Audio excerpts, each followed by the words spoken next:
Alaska's Brooks Range. Massive, beautiful, and deadly. Through its many faces, Alaska is one of the most unforgiving landscapes on Earth. For months, two brothers have been preparing themselves and their families for one mission: live to hunt, hunt to live, or die trying. Leaving modern life and luxury behind, these two brothers will attempt to survive 28 days in the wild, eating nothing but what Alaska's barren landscapes can provide them with. What happens to the mind, body, and soul when you're thrown into the wild with nothing to survive on except your instincts? This is Dropped, Project Alaska.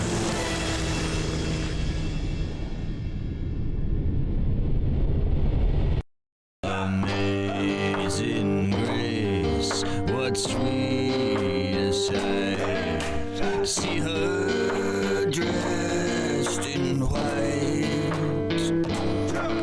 I once was lost, but now I'm found through her amazing grace and a soft cotton lace.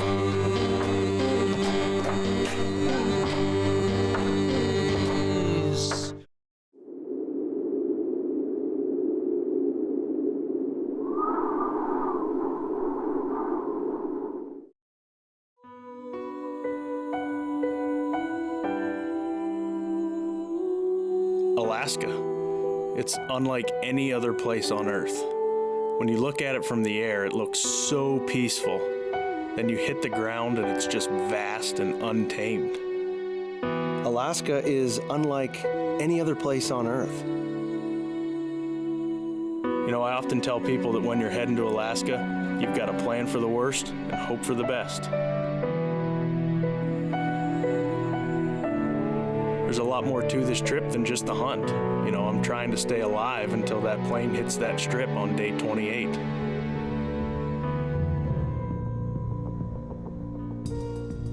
The minute you hit the ground, you have to switch your mind immediately into survival mode.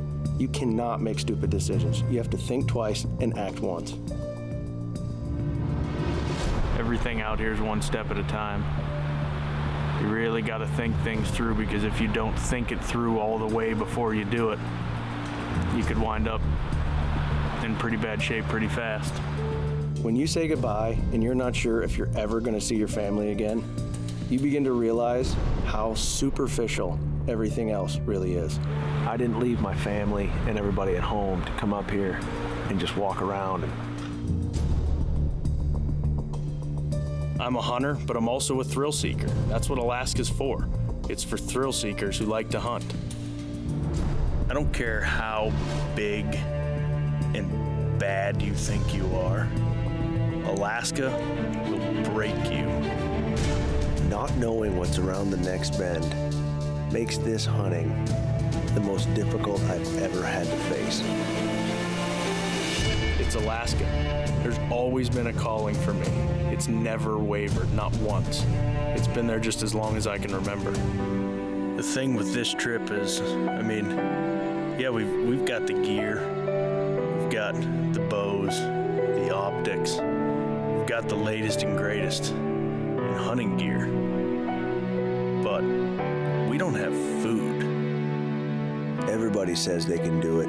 28 days is not a problem. I'm here to tell you, 28 days is a long time. What's it gonna be like on day 5, day 15, day 20, day 24? I mean, you have no idea what the future holds, but you know it's gonna be one hell of a ride.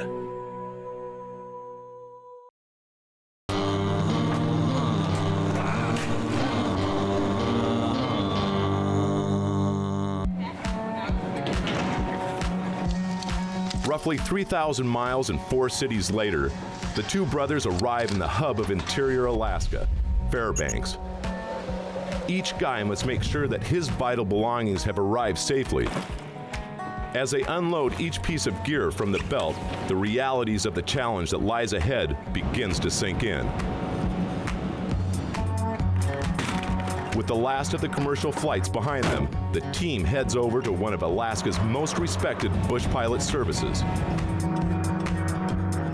Hunters all over the interior depend on bush pilots to get them in and out of the most remote parts of the state in one piece, and there's none better than Ken Merciless of Wright Air Service.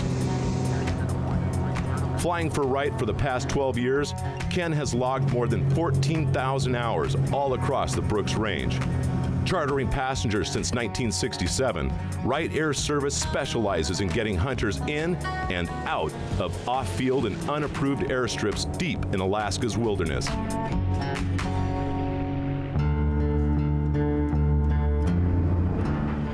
The minute the team arrives at the hangar, preparations begin. Just popped over here to the airport. We're gonna get all our bags out and get everything weighed here. We're at the hangar. We're gonna be meeting Ken, one of the pilots, here this afternoon when he gets back, and just basically trying to get a weight to figure out how we're gonna do this. We're supposed to have 2 Helio couriers that are gonna be leaving here from Fairbanks and taking us up to the Brooks Range. But with all of our production equipment, things are a little bit different than they would normally be for just hunters flying in. So we're gonna get everything in these bins, figure out what the high price stuff is that needs to go with us on the first trip, get it all weighed up, and hopefully we're close. Pilot Ken Merciless has to make sure that the hunter's gear doesn't exceed the maximum capacity for the team of Helio couriers that will be dropping the men 220 miles to the north. Yeah. You're probably 20 miles from our nearest strip, which is only about 5 miles from the glaciers up there. So 25 miles from the glaciers. You're up there a way. I mean, we had a spot maybe a mile and a half higher, but it washed out, so there will be no landing up there. This is a pretty good, easy spot. It's right there by the river, so you throw the boat out of the door of the airplane and There you go. it gets wet, yeah. September 1, leave out, and then September 28 pick up. All right, now we go to the schedule. Let's see what we can do. Weather changes in remote Alaska can prove to be deadly. Emergency landings often take place on short gravel bars in unfavorable conditions, which can wreak havoc on overweight planes. With roughly 60 gallons of fuel needed to get the men in and get back to Fairbanks, the Helios are limited on space. Oh, I've already knew that you guys are going to be too heavy, so I already scheduled you. So we got 3 airplanes going up. So yeah, that'll be an easy 3 loads. We'll even be able to bring some gas with this one. All right, man. We're in. Cool. Thursday, September 1st. And what time you want us here? 7 o'clock. 7 o'clock. Yep. Do you have any of those Helios here right now? Yeah. Can we Got 3 of them. take a peek? Let's go look. Let's go take a peek. Part of Wright Air's 17-plane fleet, the Helio Courier can be the hunter's last line of defense in a deadly situation. No plane performs in the Brooks Range like the large-winged Helio. With a cruising speed of 110 knots and a roughly 900-mile range when operating on a full load of fuel, the Helio Courier is a certified controllable short takeoff and landing aircraft, or CSTOL for short. Its 31-inch bush wheels are only filled to 11 pounds per square inch, which allows the pilots to touch down on the uneven gravel strips and roll over larger debris. Although Ken is one of the most experienced bush pilots to ever fly in Alaska, even he is subject to the risks of landing off-field. With each new strip comes new challenges, from ripping off the tail wheel during the landing to hitting a soft spot at full ground speed. Ken cautiously eyes every gravel strip from the sky prior to landing. The Helios operate in and out of strips as small as 800 feet, and there are no exceptions.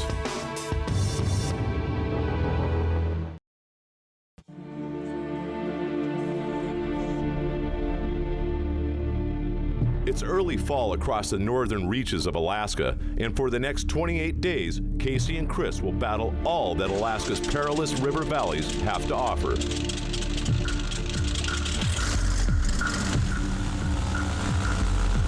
Arriving at the hangar, each man is responsible for loading his gear into his designated aircraft. Although their weights have been established and high-pride gear has been separated, there's much work to be done. All right, we're here this morning. It's time to get dropped. We got to load everything up and get everything where it's supposed to be. Put it back in the bins. Let's get dropped. Each bag has to be carefully put into place in order to fit inside the plane's small cargo hold. As the pieces of the puzzle begin to fall into place, the ground crew is busy making the final preparations for the upcoming flight. Just stacking the planes here. I got this Cessna going with us, and then we got the 2 Helio Couriers. So looks like we're going to be able to get about 30 more pounds on that one and about 80 more pounds on that one. 2.5 hour flight up into the Brooks Range this morning, and we are dropped T-minus 10 minutes, and we are out. The long-anticipated wait is almost over, and each hunter takes the last few minutes of time in civilization to make one final phone call home. Just calling everybody and saying goodbye. Gets to you. Shakes you up. It's a long time.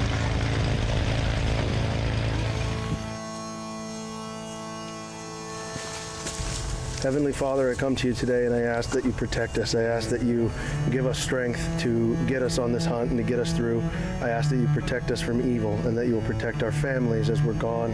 I ask that you will bless the pilots and the planes and everybody that will be flying in the equipment, as well as all of the people that are here, the cameraman, the hunters, my brother, and our families. In your name I pray. Amen.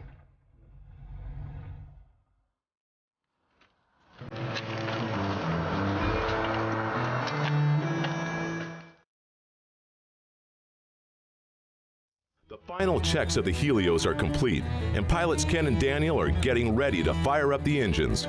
Pound it.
Just a few hundred feet above the water, the guys lay eyes on what they'll call home for the first time.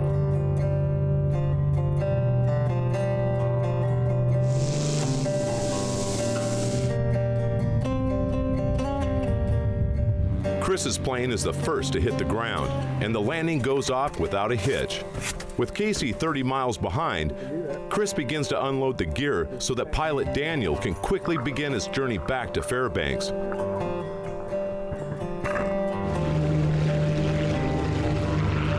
No decisions will be made on where to camp until both hunters have had the chance to discuss it. So for now, all Chris can do is sit back and stare at the massive landscape. We're here. We are, I can't explain the beauty of this place right here. I don't know. It's just something you can't say in words. You just can't explain it.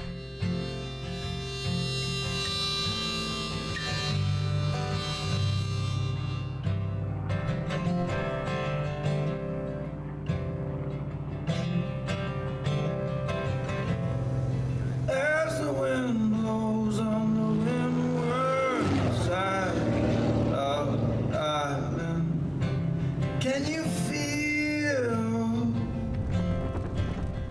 it take you, my body and soul?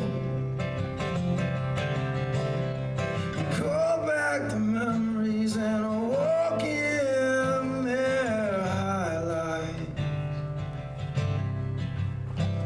And mourn the loss of the place you finally long.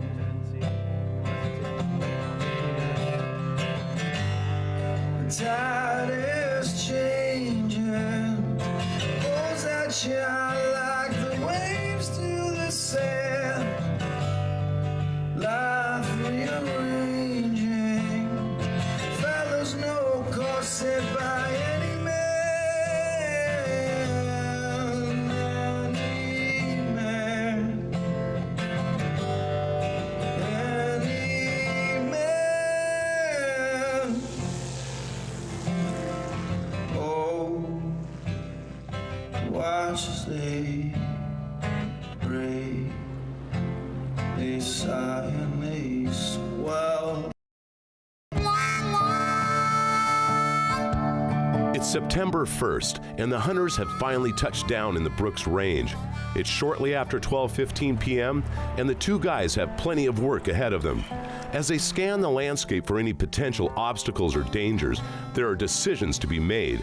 Proper camp setup and quick and easy food sources are on the top of their list. All right, let's get this stuff kind of organized as to what we're gonna do. I figure we'll camp over there tonight, hey? That looks like the best possible spot. We can get up on the ridge, Right. so we can see and start to glass.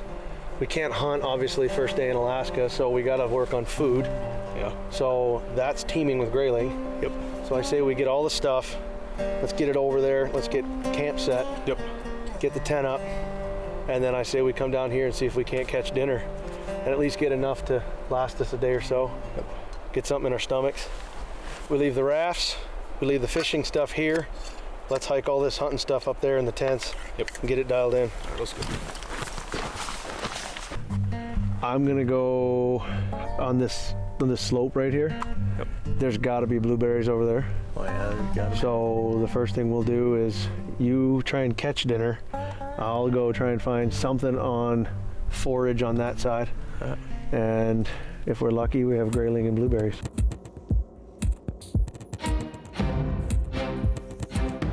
With their first camp set, the guys turn their attention to food. As the body's main source of fuel, the caloric intake of any average young adult male is roughly 2,500 calories per day. In the Brooks Range, however, the guys have estimated that in order to maintain the highest level of energy, their caloric intake should exceed 3,500 calories per day. Realizing that this is almost impossible when eating a diet that consists of only what you can pick, kill, or catch, the men set their sights on the 1,000 calorie mark. That is awesome. That is my fourth cast with a nymphing rig.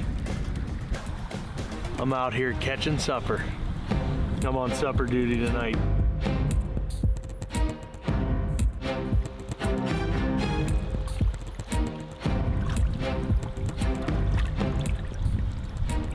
All across the tundras of the Brooks, berries grow in hordes. For the next 28 days, it will be one of the only sources of sugar for the hunters. Unlike the protein and fat the guys hope to gain from the animals they kill, sugar offers an almost instant boost of energy. This is a great source of food out here. Blueberry season. Oh, you don't get any fresher than that. Casey's out right now. He's got the fly rod. hopefully smoking some grayling so we can have some fish tonight. We can't hunt the same day that we fly. So we're just trying to gather some stuff while we can before we get some meat down. With daylight fading and temperatures dropping, Chris has returned from gathering the much-needed supply of berries. Knowing that nightfall isn't far off and hoping that Casey's been successful, Chris knows that his fire will serve as both a tool for cooking and a source of heat for the men.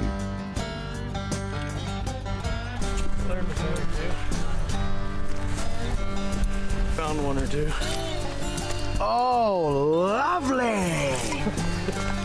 No way! Oh yeah. Oh, we're eating good. Oh yeah. You slayed I them? just crushed them. There's 6 of them in there. Dude! There's 6 there. I lost 2 other ones. Oh my gosh, look at that. Took me all of 3 casts to bring the first one up. Look at that. I could have kept fishing and I could go get 10 more right now from one of them. Look at that. There's a couple nice ones in there. There is some really nice ones in there. Look at that one right there. For the moment, the two brothers can relax. With a bag full of fish, the worry of food can be pushed to the back of their minds. After all, cleaning, cooking, and eating the fish will breathe new life into their travel-weary souls. But not without a little flavor. Before the brothers set out, they each decided that bringing along a little seasoning might help them along the way. Eating the same meat, fish, and berries for 28 days tends to make the food become bland. Each man knows that adding a little seasoning to what they're eating at certain times can help to switch things up and work wonders on their spirits.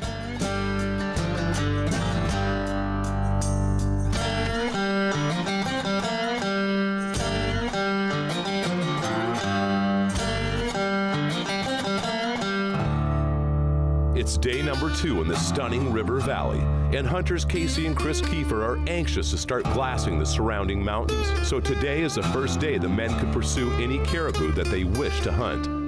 It looks like there's 14 total. I can see a bunch of white dots. I got 1, 2, 3, 4. All big guys. Shut out blood red antlers. I can see them right on the, like that. There's a tiny kidney bean shape shale, and then they're just all laying underneath that. Yeah. The porcupine caribou herd's annual migrations are truly a magnificent spectacle. Each fall, it's estimated that more than 120,000 bulls, cows, and calves are headed south of their traditional Arctic coastal calving grounds towards the southern edge of the Brooks Range and the Yukon border, over 400 miles away. Individual caribou may travel more than 3,000 miles throughout their yearly migration. Largely dictated by snow and weather patterns, exactly where the majority of the caribou will show up is oftentimes anybody's guess. So if we're gonna go, we gotta go, man. What do you think? Take the rifle and the bow. Yeah. We're gonna have to I take. mean, worst case scenario, we pop one with a rifle just so we got some food. And then we'll bow it from here on out. Well, I say we get meat on the table, so I say we go and try and hammer one down if we can. All right, let's do it. We gotta get the stuff and pack up. Having spotted a group of caribou across the valley on the distant mountainside, the guys have loaded up some essential gear and set out for the first time.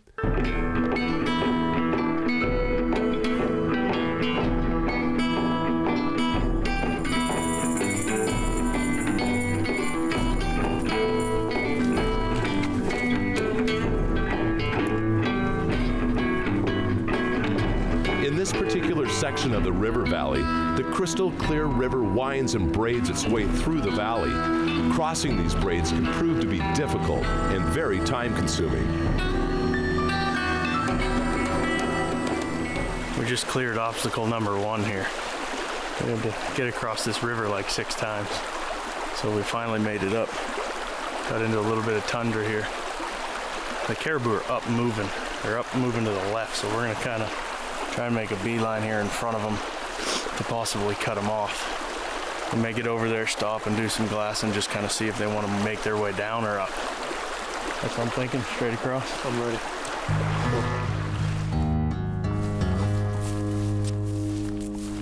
As the hunters make their way towards the face of the mountain, rain clouds begin to hover overhead.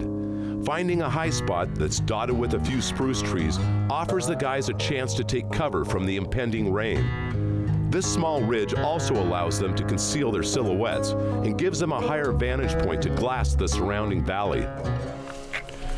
We're gonna get really up close and personal with them here, because the edge has a digiscoping, which is awesome.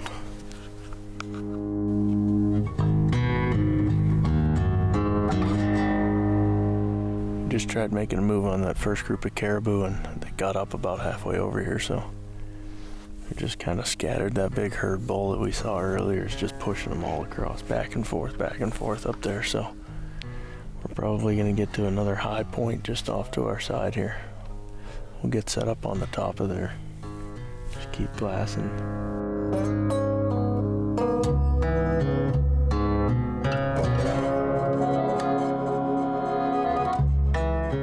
While the caribou herd is still on the side of the mountain, the guys begin to wonder if there's enough daylight to make a move. All right, well, I guess we're back on fish diet. Let's go. Let's get the packs and get out of here. So, The last thing a hunter in this territory wants to do is get caught away from camp with a fresh kill after dark. Unsure of how the cloud cover will affect daylight, the men decide to head back to camp and focus on catching a few more grayling to try and fill their stomachs before nightfall.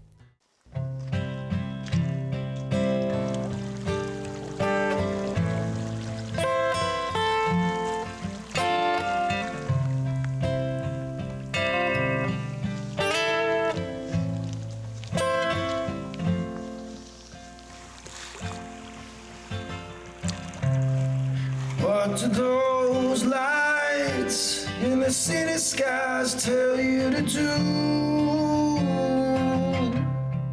I'm too far out to come and rescue you. Did you forget all our memories? Well, find that road that will lead you back to me, Everly.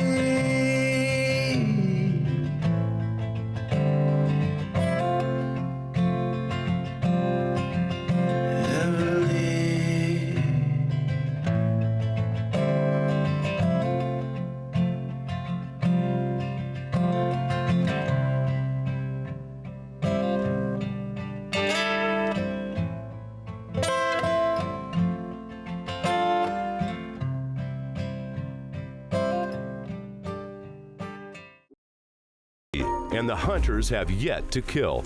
Although they were unsuccessful in their stalk yesterday, the men know that if they have any hope of killing a caribou, they're going to have to make a move soon. The low ones are bedded up on that second yellow thing right there. About halfway between, in the tan stuff down real low. They're bedded up 3 bulls. That big bull's still up on that shale. so this is a good chance to get some meat on the ground. We got a long track. Let's go. They're right there. I can see them. This is the yellow draw.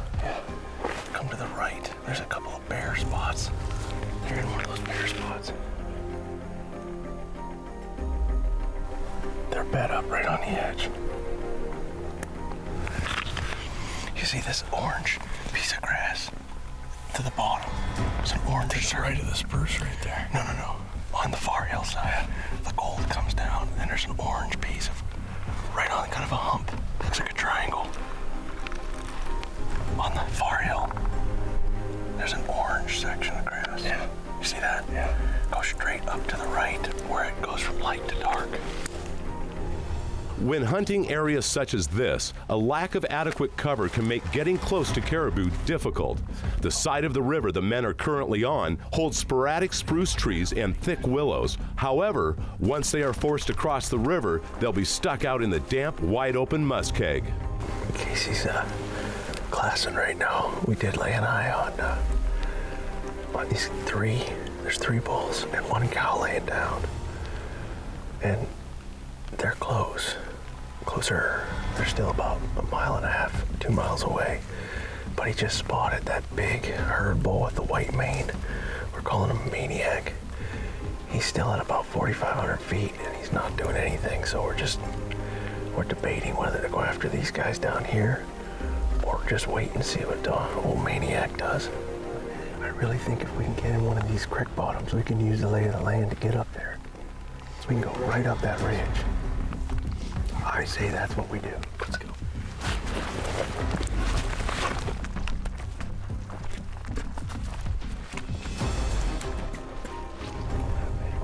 Yeah, he's up there.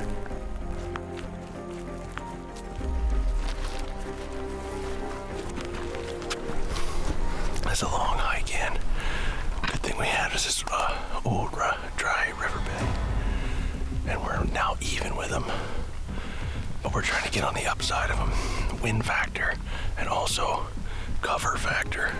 So much cover this end, nothing on that end. But we're in big bear country right now on these tag alders and red willows and stuff. Sketchy walking through here. Crossing Arctic rivers is not an easy task. If a hunter falls in these frigid waters under these conditions, hypothermia could quickly set in. Stick with the original plan. It's usually the best. Go up, get across, up and around. I really think that if we cross here, get behind these willows, we'll be fine. Let's get back through here and cut up a little ways more. That's our best bet. All right. 2 sheds. Sweet. Check that out. The tundras throughout these mountains are littered with past signs of moose and caribou, but with little time to waste, the team heads up towards the icy cold river. They must find a safe place to cross because one slip could mean disaster.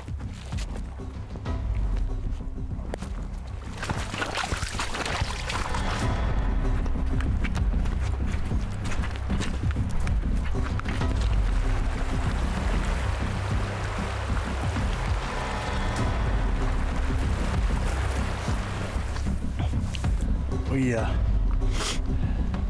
just got across this river right here. Topped over the gators a little bit. Right towards the end, it was fine until the last 5 feet. So I got a little water in the boots, but those caribou got up and the group of bulls that was down low got up and they're kind of feeding back across this slope. But Maniac is still up there just laying down. So we're gonna try and hit this ditch and follow this ditch up as far as we can. Pop up over and see if we can get a crack at him. At this critical moment in the hunt, the guys are forced to make a decision. While one lone bull lays high up on the face of the mountain, a smaller group of bulls feed further down the mountain, lower in the valley. The first step in either stalk is to get through the muskeg and as close to the base of the mountain as possible.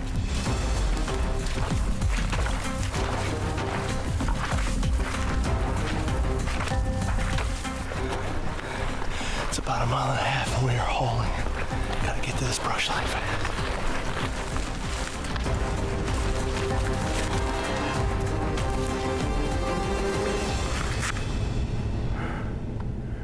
Just couldn't do it. It's too open.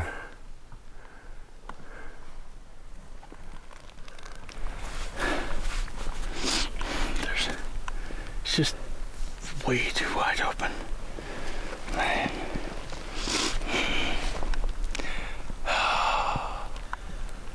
Wow. All that for nothing. 3/4 of the way there.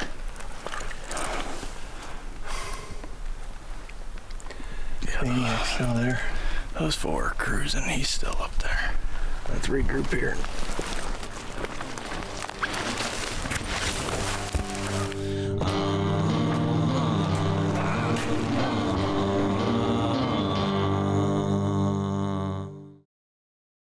This segment of Dropped Project Alaska is brought to you by IQ Bow Sights.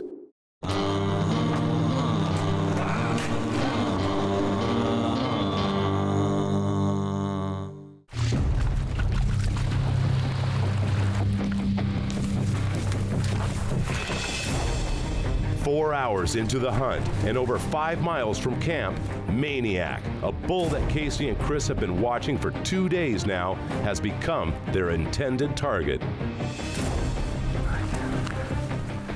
We lost those other caribou. They took off and bolted, but Maniac's still up here. He dipped over the backside right there, and we haven't seen him go left, and we haven't seen him go right. So we got a little ways left to go, and it's all uphill from here. So we're gonna try and get up there as quick as we can. We're gonna sneak right up the front side of his face and see if he's over the top there. And if he is, I want to sink a bullet right into him. You know the bad side of this? Is we climbed 4,500 feet, and he's not there. The good side is we get there, and we eat. Don't you think we should look before we go? What are we gonna look at? That's what I'm saying, is if we get to that little corner down there, you should be able to peek around there.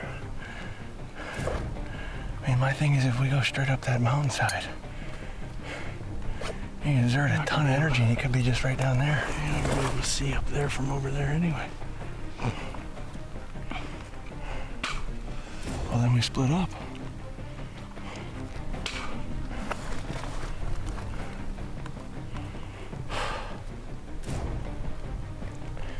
I don't know. Easier to walk in a diagonal than straight up anyway.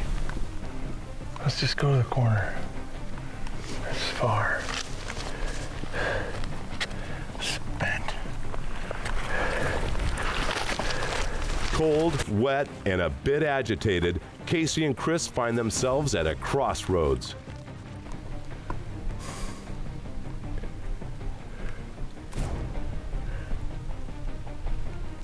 I don't know.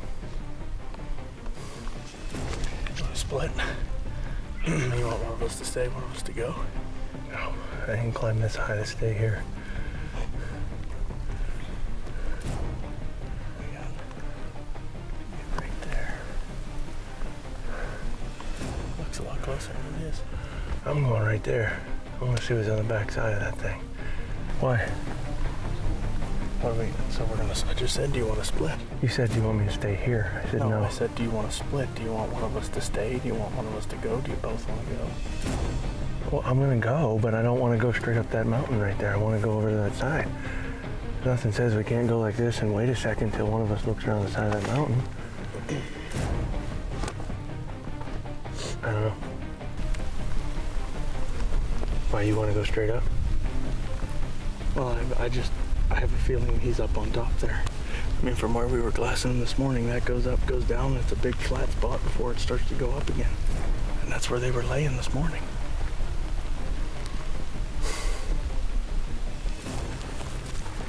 I don't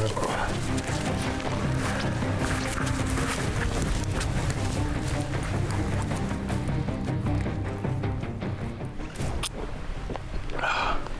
Might as well grab a drink now. I know there's a glacial stream right there. I can hear it running. That caribou's got to be right up here in front of us somewhere. It's just a never-ending uphill battle. I'm trying to cross this stream. I think it's thin right here. We'll find out. I'm following him.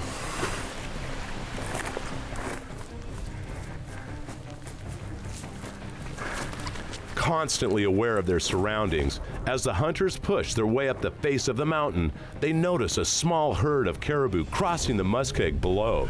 We're so close. I'm gonna get to that knob right there so that I can see back there. There's a big group of caribou right down there. Walking right through where we came this morning. We're close. Let's go. To cut down on bulk, Casey has shed his pack on a small shelf 100 feet below where he plans to pop over peak. Right there. So we're gonna have to be real quiet making our way up this face, because if he's there, he's probably gonna be pretty damn close.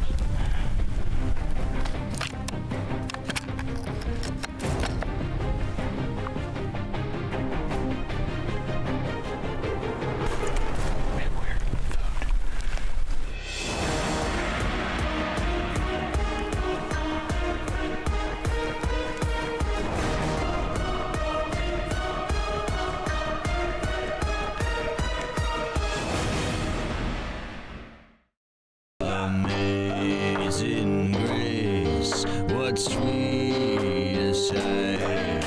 See her dressed in white. I once was lost, but now I'm found through her amazing grace and a soft cotton lace.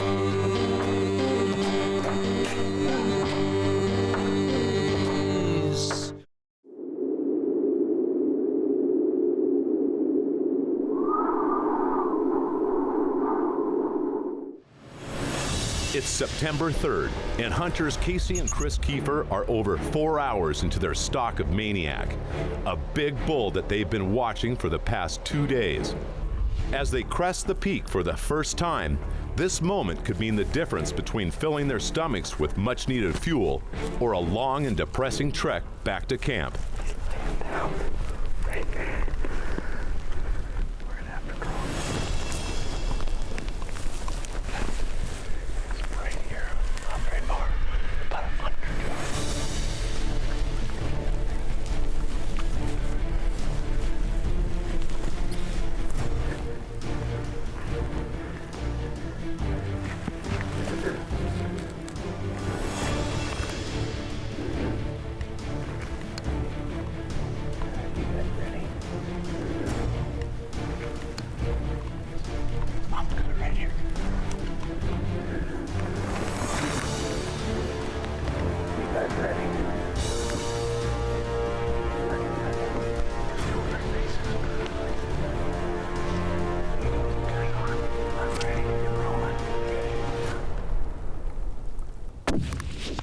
Nice. Yes. Drilled him, baby. Smoker. Drilled him.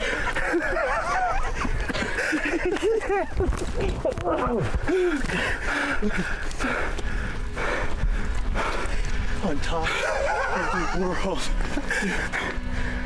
From down there. Oh my lord. It's right there. Maniac. Crushed him, dude. Yes. Maniac. Oh my gosh. Look at that. We started. Oh, it just drilled him.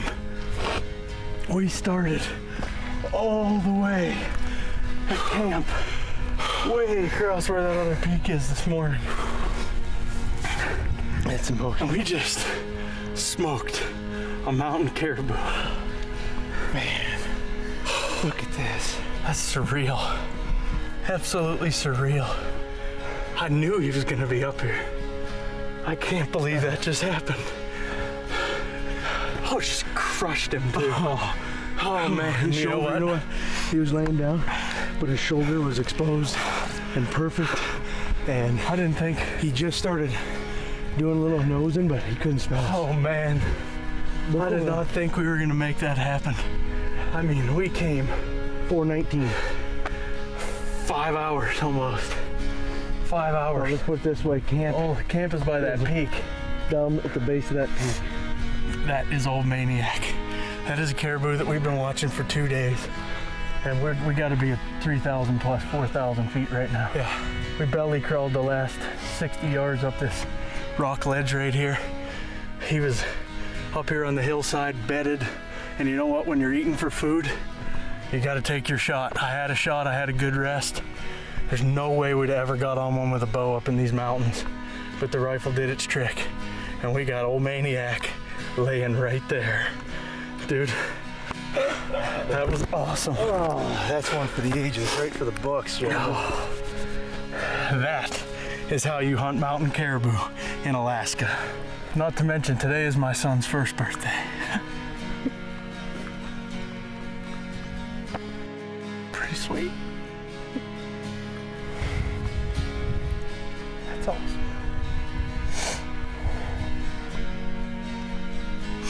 That's for Ryder.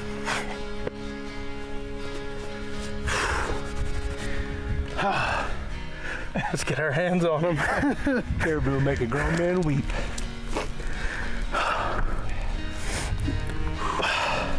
Worked for that one. Oh, man. Plus, I was getting sick of blueberries and grayling. Oh, food.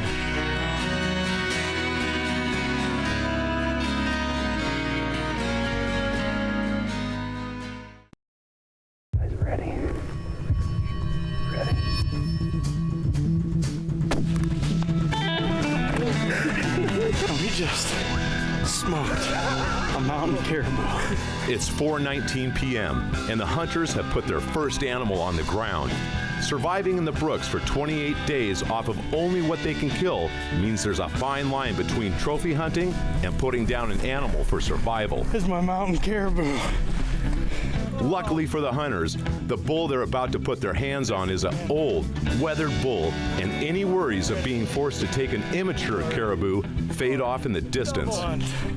Double shovels. Look at that. Look at that caribou. That's Maniac. That's him. That's his white mane. That is Maniac. We washed him for 2 days. I gotta get some rain gear on now. Over 3,500 feet up on the mountain, the guys decide to take a few moments and reflect on what's taken place over the last 5 hours. But they can't take too long.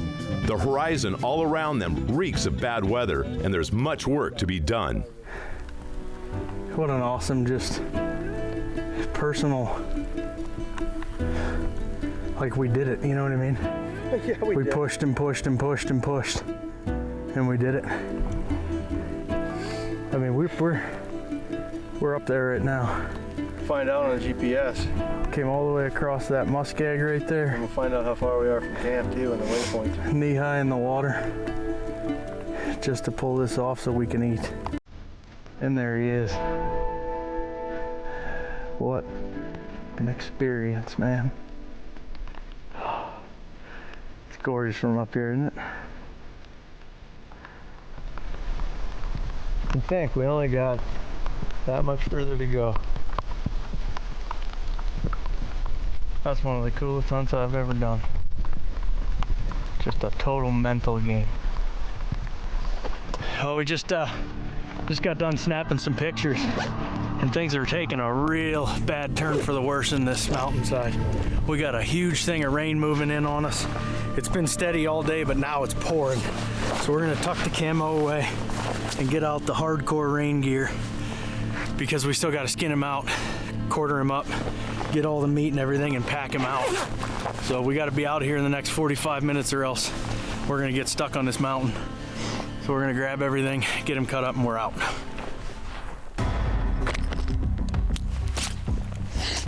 In Alaska, wanton waste is a very serious offense, as it should be. The hunters know that in order to abide by all game laws, they must cape, cut, and quarter all edible portions of the caribou. Leaving the meat on the bone means more weight for the hunters to backpack to camp, but it will also allow them to keep the meat fresh for a longer period of time. Not deboning the meat allows less surface area to be exposed to the air. Well, I gotta get the meat out of here right now. We're running out of daylight and running out of time, and another big storm's blowing in right there, so it's time to... That's a big one too. It's time to get off this mountain before it gets scary.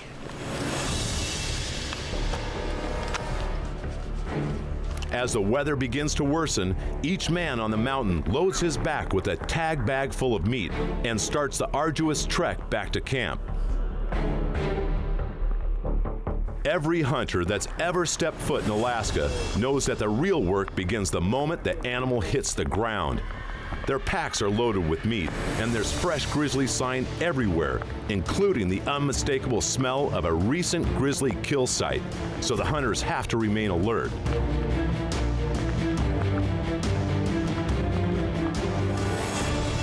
Traversing the thick muskeg and increasingly uneven terrain grinds the knees and ankles with each step. With nightfall nearly upon them, they push on for the last few miles.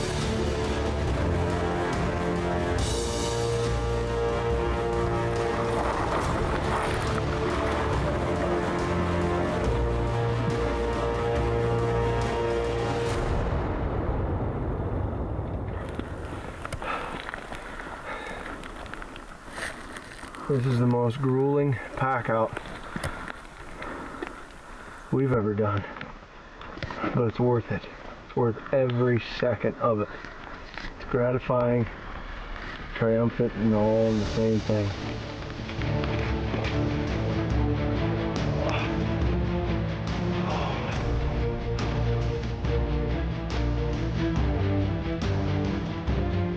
Having been gone for nearly 12 hours, the hunters are happy to arrive back at camp and find it untouched by any bears that are in the area. We just came a long ways, man. A long ways, but we're successful. We're gonna eat good. And we got a caribou down.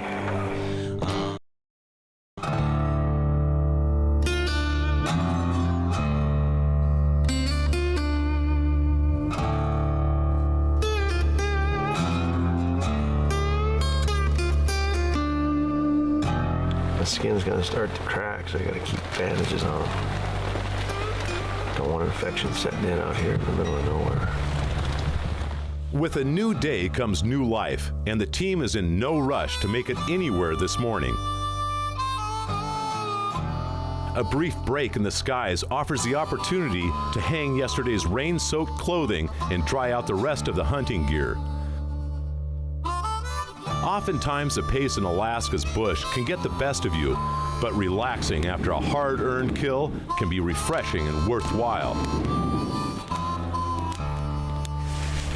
Shot my caribou last night, and we got back so late that actually we were all too tired to even make supper, so we made a little meat cache here away from the tent. I decided I'd come back this morning and get some of this meat cut up so that we can have it for lunch today. We got a bunch of meat. We got both hindquarters, front shoulders, all the neck meat, tenderloins, back straps, you name it, rib meat. We got everything here, so we got a really good pile of meat. I'm just gonna get this cut up, and then when I'm done getting this cut up, I'm gonna get some of this other stuff elevated, get it dry, get the wind flowing around it, so we can start to develop that crust so that we know this meat's gonna keep for a long time. I got the fire stoked. Diagonally slice it. Yeah. That way it'll cook nice and fast on the grill. Especially because one of the things that's important while we're out here is we gotta cook this through and through. Oh yeah. I mean, I'm a big fan of rare meat, but out here, you cook it. Parasites or anything. Nope. I got a little bit to trim right here that I just saw, and then we're good. All right, fire's ready.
This is the first meat we've had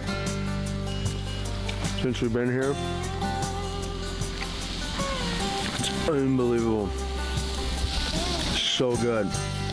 We're just bare-handing meat in the middle of the Brooks Range.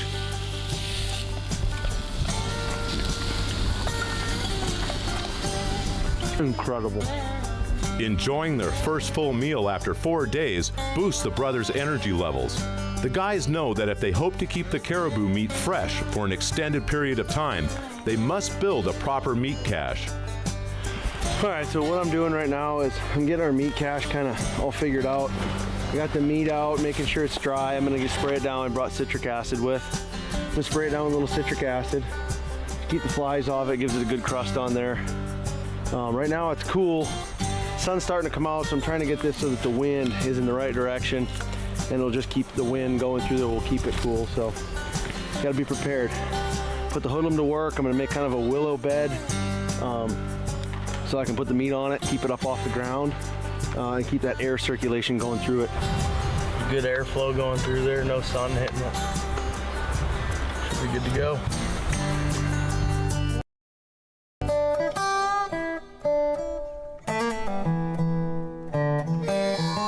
A quick peek in the scope reveals a few caribou, but the herd is still high on the mountainside and even farther from camp than they were yesterday. With no hope of reaching them today, there's still work to be done on Casey's Cape. Gonna get ready to get my caribou off the head. We're gonna get his hide completely off, and then we gotta lay his hide out and get it all salted so that we can suck all that moisture out so we're not damaging the actual hide itself. I'm gonna go ahead and get him laid out here, get him flattened out so he's nice and dry, and then I'll start caping away.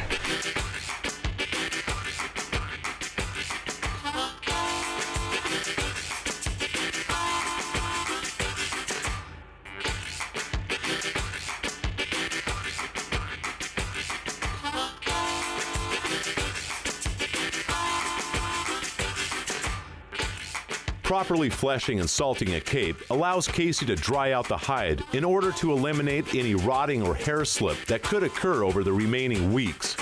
Drying it out with salt also cuts down on the weight of the cape, which will prove beneficial if the hunters continue to be successful.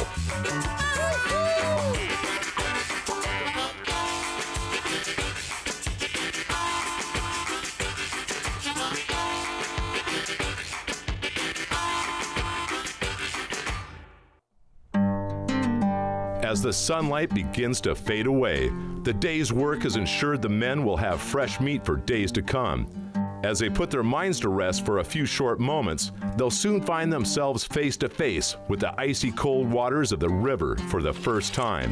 With roughly 110 miles of foreign water to navigate, each twist and turn of this wild river will test both the physical and mental strength of brothers Casey and Chris.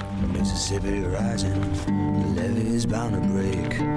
Hear my baby crying, saying, no more, no more, no more, Lord, Lord, Lord. There ain't much more that I can take. Mississippi rising and the levee is gonna break.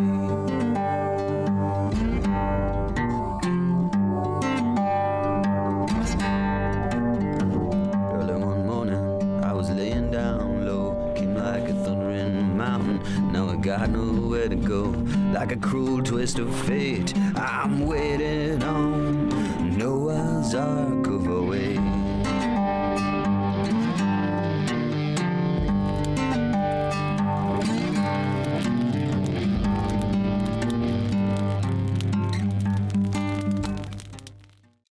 Amazing grace, what sweet sight to see her dressed in white. I once was lost, but now I'm found through her amazing grace and a soft cotton lace.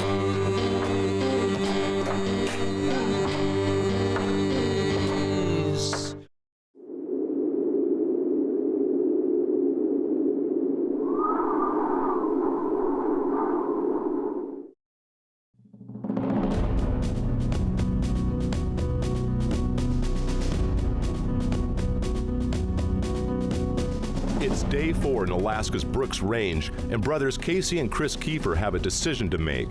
With a sporadic caribou migration this far down in the valley, they must decide whether to break camp and cover new ground or remain in what they call caribou camp. While time is of the essence, if the hunters decide to push out, they'll be forced to pack camp and inflate their rafts before taking the maiden voyage. Yeah, and like I said, moose season is open, so we'll just see what happens. Float and hunt, because I'd really like to kill a caribou too. All right, well, these coordinates, so that's about 13 air miles. well, 13 straight miles, not river miles. 26 river miles, At least. close. That section looks pretty windy. It is windy, so what we could do is let's get the rafts up, get the tents down, get everything situated. Let's get the rafts up and see where we're at. See how long it's going to take us to get those rafts inflated. It's going to be a while, but it's worth it. Get them up today at very minimum. I mean, there's caribou, but they're back up at 4,500 feet. Right. If we can get those rafts up and get everything inflated, we'll see what time it is. If we got time to push out, we'll break camp and push out. All right. If not, we'll push out first thing in the morning because, like you said, at this point, it's moose season right now. Yeah. So If something comes If out, we- we can take it. see one while we're floating, we'll just float quietly until we get to the next camp spot. If we can hear or see one or do something with it, we're dancing. All right, let's get the rafts.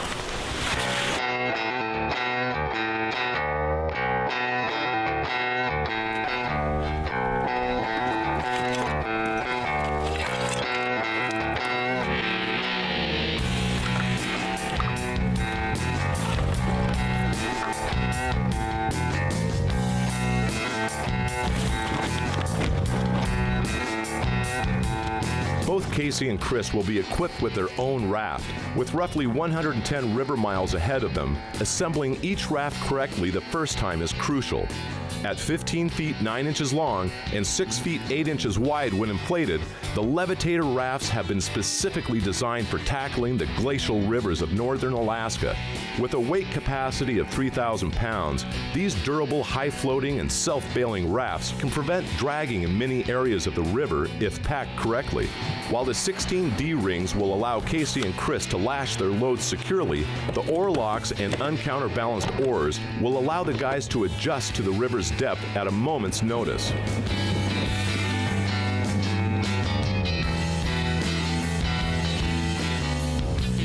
As daylight begins to slip, Casey and Chris make their final decision.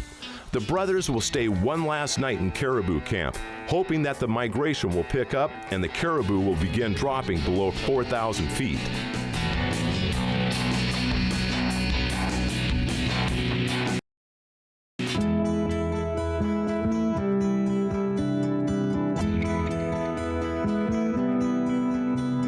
As day breaks on day 5, Casey and Chris once again find themselves glassing caribou that are still high on the mountain face. With enough meat to last them the next few days, they decide to break camp and push off for the first time. Just setting out on our first actual float. We've been at base camp for a couple of days hunting caribou, and now we're just setting out for our first actual float here. So we got the rafts all pumped up today, got everything inflated, and now we're ready to go. As the hunters begin their float, they find themselves wondering not if, but when they will be forced to drag their rafts for the first time. Water levels in Alaska's high mountain rivers can vary drastically throughout the month of September, and float dragging is a common occurrence. Both Casey and Chris must be fully prepared to drag their rafts, loaded with all their gear, through miles of water that may be only inches deep. Drags such as these can burn massive amounts of calories and break down a person's mind and body. This right here is one of the perks of hunting Alaska float style. Float dragging. Just a mile or so into the trip, the men find themselves exiting their rafts to drag for the first time.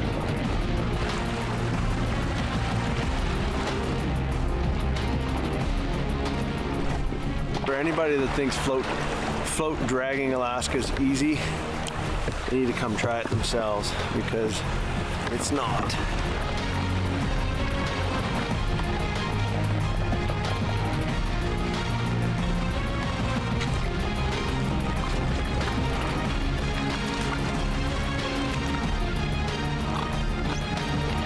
Float dragging Alaska.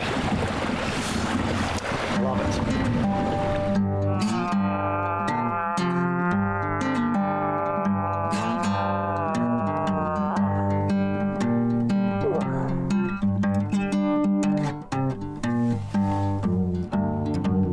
Mississippi rising, the levee is bound to break.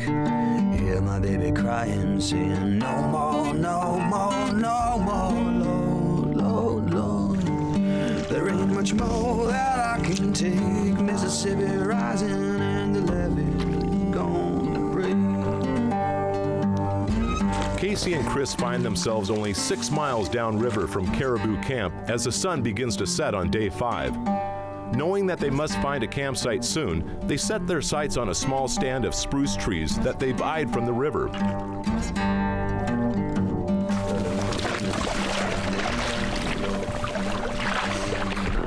This is gonna be home for the night.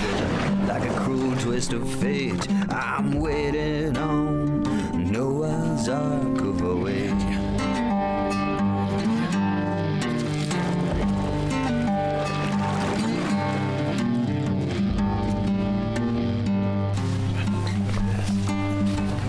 perfect, man. Is this a lake? It ain't. While it has all the makings of a great camp, only time will tell if what the brothers have dubbed Spruce Camp will be a productive hunting camp or simply serve as a quick stop during the long river migration. There ain't much more that I can take.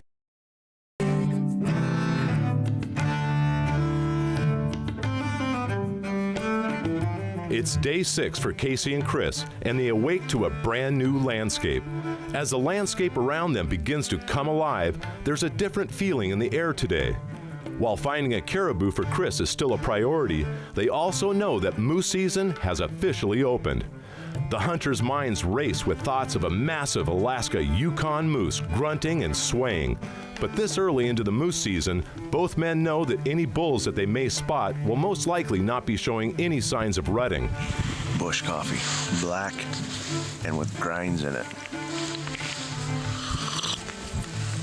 Boy, it's hot, but it does taste delicious. You know, this is kind of the hardest part. One of the weirdest things about hunting out here is if you're a whitetail hunter, you're used to getting in the tree stand and waiting for something to come by. And, you know, if you're spot and stalk out west, you know, you're trying to get after them real quick. And out here, it's basically come outside of camp. We can see for miles. I mean, and miles. 10 miles. I mean, we can see so far. And your best bet is basically, instead of exerting all the energy and trying to figure it out, is to stay put in camp, try and find a vantage point if you can close by to camp, and just glass, see where the animals are traveling. And you know, you think, oh, here they come, and they still got about 5 miles to cover. So that's what we're doing. We're just sitting in camp and keeping an eye out. We know we got caribou on this side.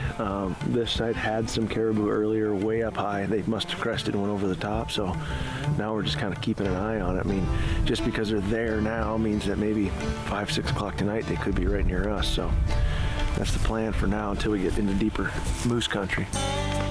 As the day wears on, the new scenery proves to be a great change of pace for the hunters. It's been 6 days since either man has showered, and the chance for a quick rinse before going on meat duty can't be passed up.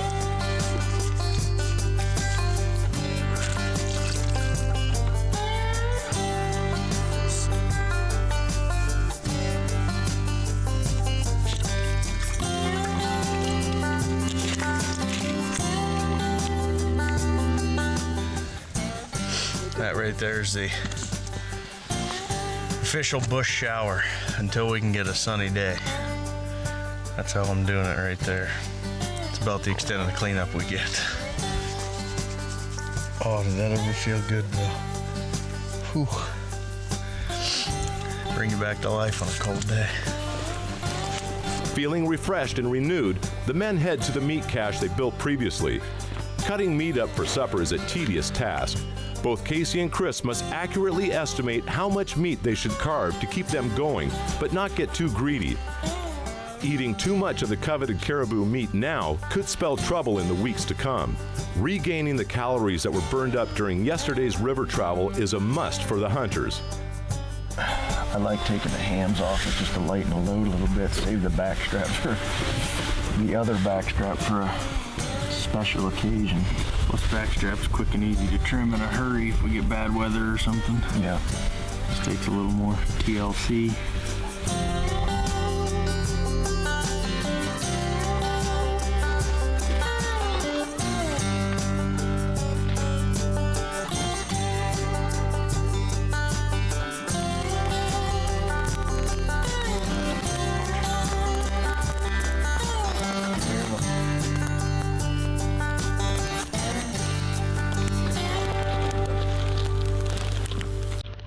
It's got a smoky flavor. Yeah, the meat shines through. We decided to come down here to the riverbank to cook. We got a good gravel bar and we got some good wind coming through here. The meat's close by, so we decided we'd come down here and get this fire nice and hot and cook away from camp. We're starting to get more and more into that grizzly country, so I want to try and do anything we're doing with meat and with food away from where we're actually staying, just because we don't feel like having any random visitors at night. I gotta tell you, that's pretty good caribou right there.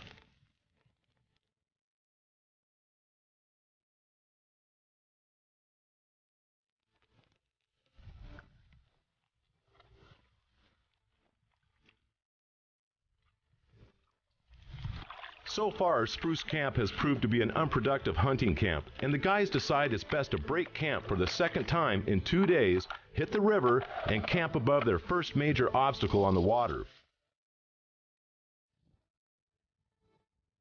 6 days ago, while flying up the river valley, Casey and Chris both noticed a section of the river they named the Rock Garden. This long, extremely shallow stretch is littered with boulders, debris, and is virtually channelless. Successfully navigating the Rock Garden will take a lot of time and energy, and while the brothers aren't sure how long it will take, they do know that they're giving themselves a full day to face the river. They know all too well that bad things can happen on a stretch of river like this, and they need to be properly rested in order to take on such a daunting task.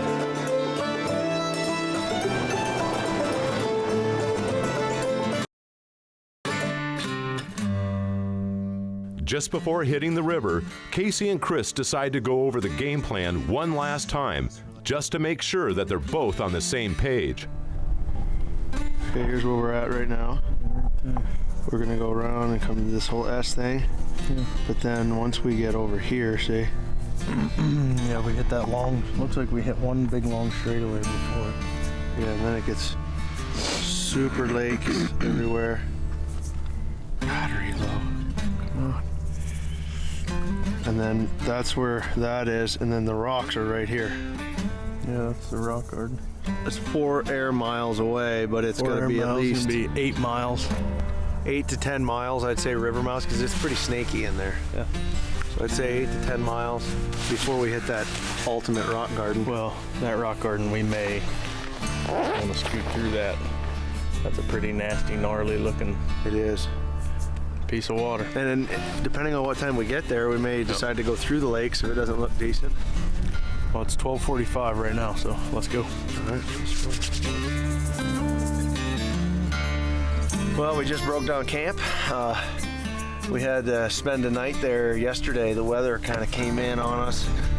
Super windy and it was just brutal. So this morning we got up in hopes that it was better, but obviously it brought a bunch of snow up top, all these snow peaks. But it's getting colder and we're back on the river. We got some ground to make up now. We're gonna get down to where moose country really starts and pick up points and things like that. So right now we're on our way. We got all the rafts packed and we are on our way. Making their way down the river, the hunters can't help but notice the change in the landscape. The massive cutout banks give insight into how much water runs off of these mountains during the summer months. Spruce trees are becoming more frequent and stretch further throughout the valley. Exposed sandbars show signs of past animal movement. This section of the river is home to more wildlife, especially moose.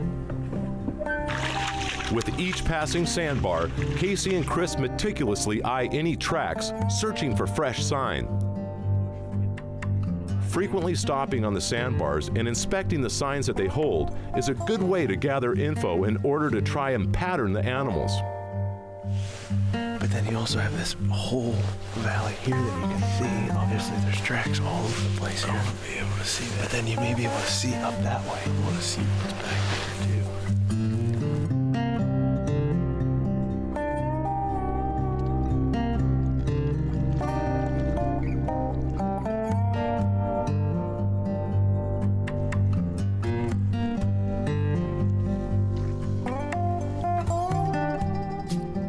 Constantly aware of their surroundings while floating, Casey and Chris notice what appears to be a massive maze of wolf dens on a small ridge top just off the river's edge.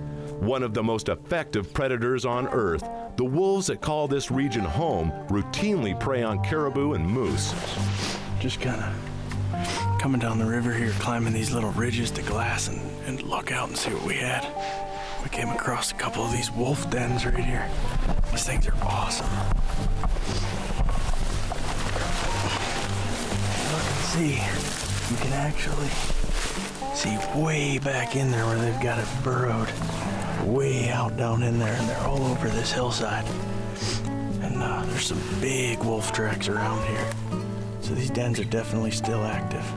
They're obviously not here right now, but they're around somewhere. But these things, I mean, I could crawl way down in there, I guarantee it. I can't even see the back of it. It's probably 15, 20 feet down in there. It's pretty neat, big old wolf dens. We're running out of daylight right now, so we're gonna hurry up, jump back in the raft. I think we found a spot down here. We're gonna pop a tent for the night. Probably get back in the raft first thing in the morning and blow out of here. These are cool though. Finding just the right spot to camp can prove to be a challenge. With each bend in the river, the landscape changes, and finding that perfect spot can sometimes seem impossible.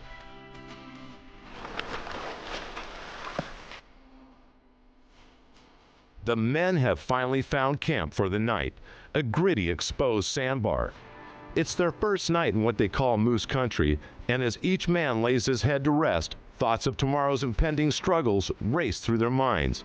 There's no turning back now. As each second ticks away, they hope to get one last good night of rest before they come face to face with their first treacherous challenge on the river, the Rock Garden.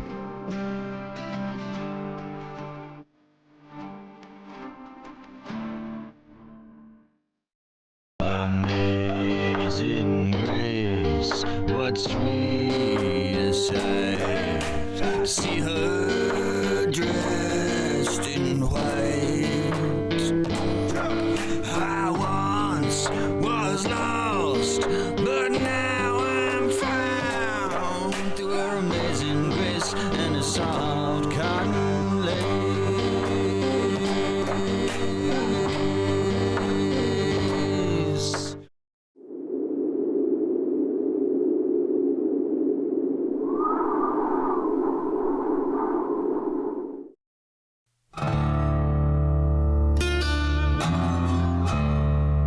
The sun peeks through the clouds on the morning of day 7, and Chris and Casey are definitely feeling the effects of covering almost 20 river miles in 3 days.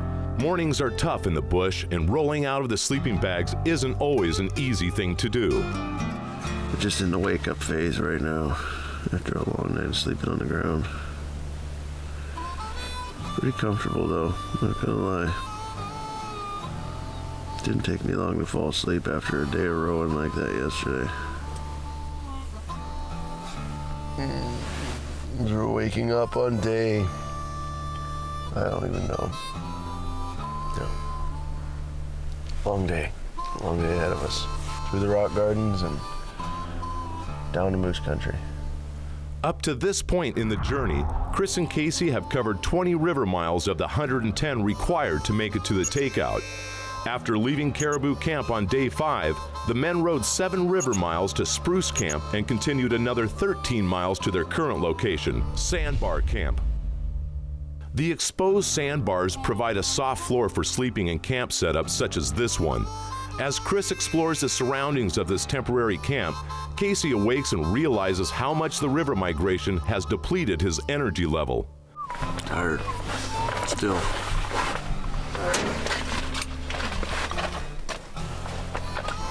I need a shower. I'm tired. Disgustingly dirty. Oh well. As the brothers begin their day and start the daily routines of the bush, the river calls. But standing in the way of their first true moose camp is the Rock Garden, a mile-long gauntlet of low water and exposed boulders, making passage through this maze of rock an arduous task. All right, here we go. We're getting on boats again. We set camp for the night last night just a bit. Got in late, so we just kind of set them up. Now we're on to the Rock Garden, the dreaded Rock Garden. We saw it from the air. Now we got to get through it. So hopefully we can get down there in time and kind of survey the land and get her going. The big bad Rock Garden. Here we come. 3 miles to the southeast right now is the Rock Garden. So that's where we gotta get to. And from there, that'll depend our day, because I'll tell you what, from the air, it didn't look very promising, very pretty.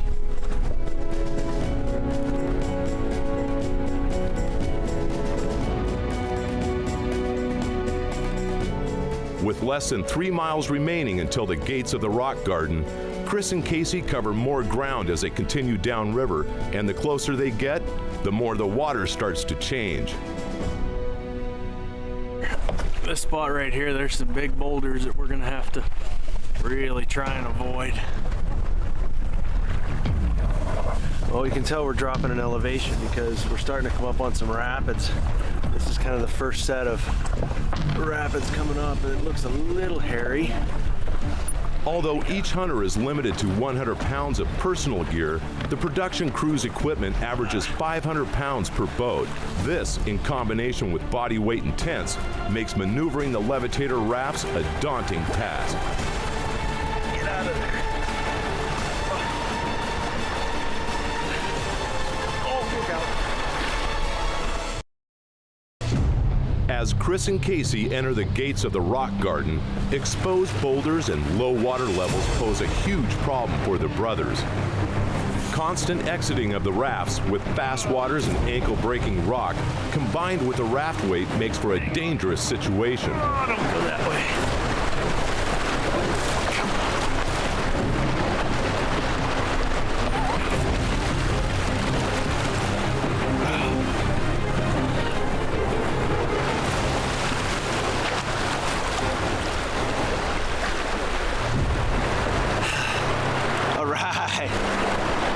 First little teeny section there, again, to an experienced rafter. It's no class 5, but when you got a boat full of gear and you don't want to get wet, it's nice to make it through unscathed. We're not there yet though.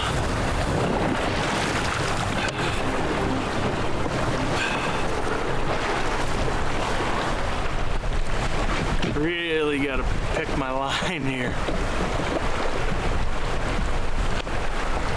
Oh, that might have been the wrong line. Shoot. It's all right, first time I gotta get out.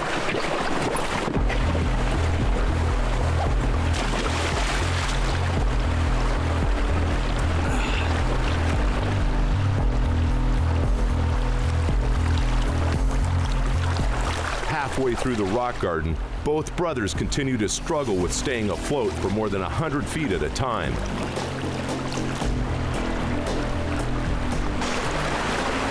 Well, we were able to make it about halfway before we just started losing any kind of a channel whatsoever. So now we're doing a little float dragging. We gotta make it to the end of this rock garden, past all these boulders right here, down there. We got very little water to do it with. So basically I'm just trying to walk my raft down there. Got my bow line, just walking it through one rock at a time. It's a heavy raft though. It'll take us an hour or so.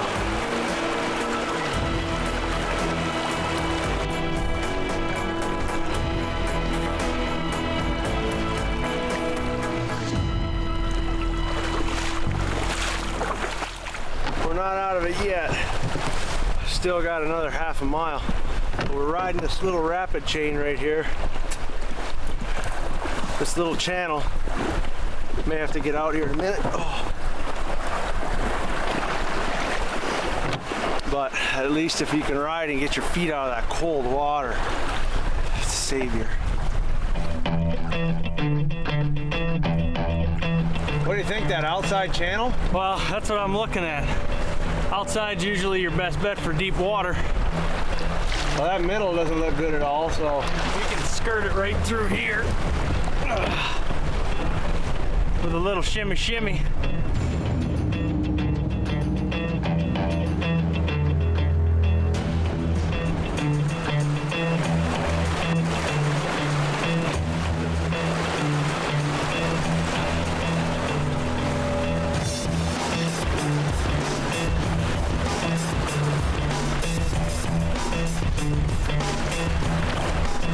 Well, up above, where the mountains were super tight to the river, now it's starting to widen out. The elevation's starting to drop. We're starting to get into these boulders. Things are really starting to change fast.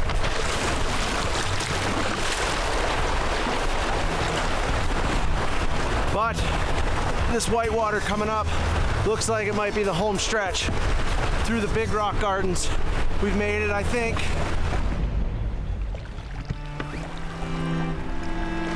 We just came around that little high bank corner that we were looking at. And the river bends back nice and hard right here. And there's a big hillside right here that would be right next to camp, where we'd be able to set camp, get up in the morning, get up top there, get some elevation, and start glassing. So I'm gonna try and pull her home right here in this dry creek bed. See if we can find a nice spot for camp up in there. With the rock garden behind them, there's no time to relax. Chris and Casey now have a race against the sun and must find camp before nightfall.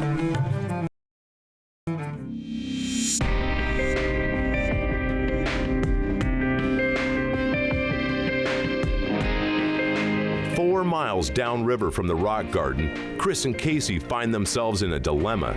Although the moose sign is abundant, the problem of finding somewhere for camp becomes more and more of an issue. And that backside over there was at least smoother water. I don't know, unless we keep rowing. There's too much sign to keep rowing. We're not rowing anywhere.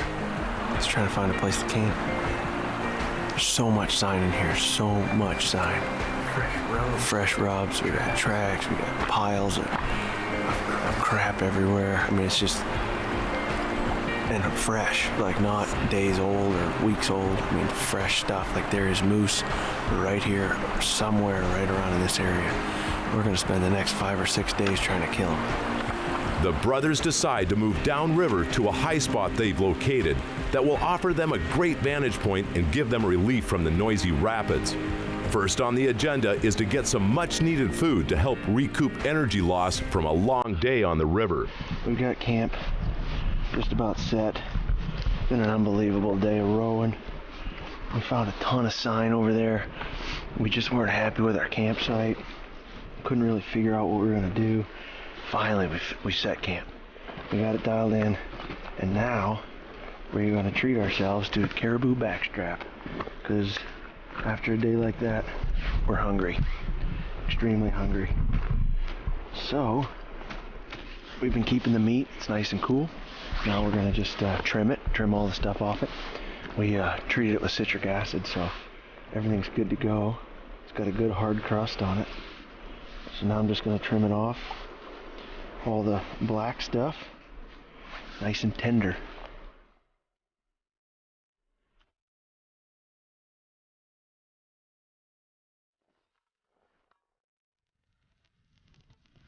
Well, this is it. It's the end of a long day right here, but you know what? Not a bad day. Alaska pretty much threw everything she had at us. Rain, rock boulders, sunshine, wind, cold weather. You know what? We prevailed another day. We live another day. It's awesome.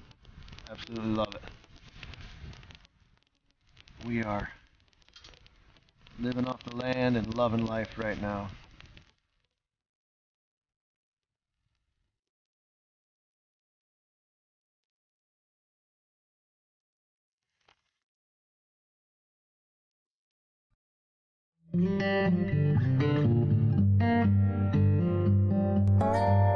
With a new sunrise over the Brooks Range on day 8, the camp location Chris and Casey have selected brings many tasks at hand.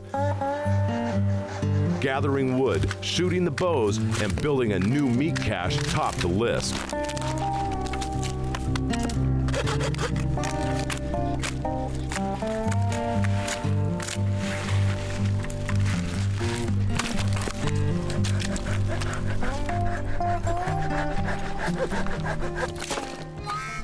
Well, what I've got here is I've got the caribou meat that we shot on the 3rd. Today's the 9th.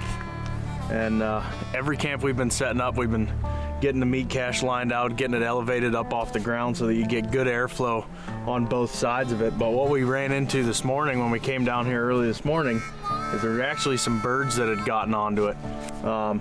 I kind of left it a little bit uncovered so that we could get some more wind coming through here. I've got it down close to the water because the temperature down here by the water is always going to be colder than it is up there. This gravel doesn't hold nearly as much heat as, say, this soft mossy type stuff would. So what I'm gonna do right now though is I'm actually gonna tarp it off so that we're not gonna let those birds pick at this stuff. This meat is our life's blood right now, so I gotta get it tarped off. What I'm gonna do is I'll probably cut down just a small pine. I'm gonna look for a dead one if I can find a nice small dead one. I'm gonna actually take it and lay it over top of this meat, and then I'm gonna drape that tarp right over top of that. So it keeps the tarp off of the meat, still allowing that air to flow through there. But as you can see, we've got a nice crust on the outside of it. We've got it sprayed down with some citric acid. So when you cut into that meat, it's actually nice, red, good aged meat and on the inside. You know, meat care up here is extremely important, and we're trying to take every precaution we can to save this stuff because this has got to last us as long as possible. We're trying to survive off of it, and once we get a moose down, we're still going to continue to take care of it because that's the law. That's what you have to do up here in Alaska. Wanton waste is a serious thing. So we're going to get this thing rigged up, and then we're going to head out and see if we can do a little moose scouting today. Since we're in moose camp, it's time to rock and roll and break out the wrath right there, Struthered Wrath. It's ready to buck, and there's no question about it. I just got to get it dialed in with all this traveling and everything we've been doing and rafting. It's just got to shoot a couple times. Not many block targets out this far, so we're using a little piece of moss and an owner's manual from a camera and kind of watching it. And then every time I lose an arrow in the moss, I gotta dig it out with a hoodlum, so it's a little crazy, but everything's good to go. IQ should be dialed in. Throwing the gold tips down the pipe should be these last two right here, and it should be good.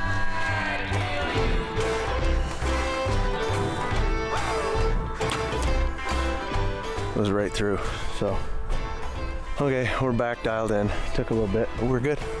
With the wrath now sighted in, the guys turn to their GPS and discuss the terrain and hunting method as they plan for the midday hunt. Yeah. Now let's follow that ridge out that way. Swamp and just go scouting and see what we got. We'll call and rake along the way.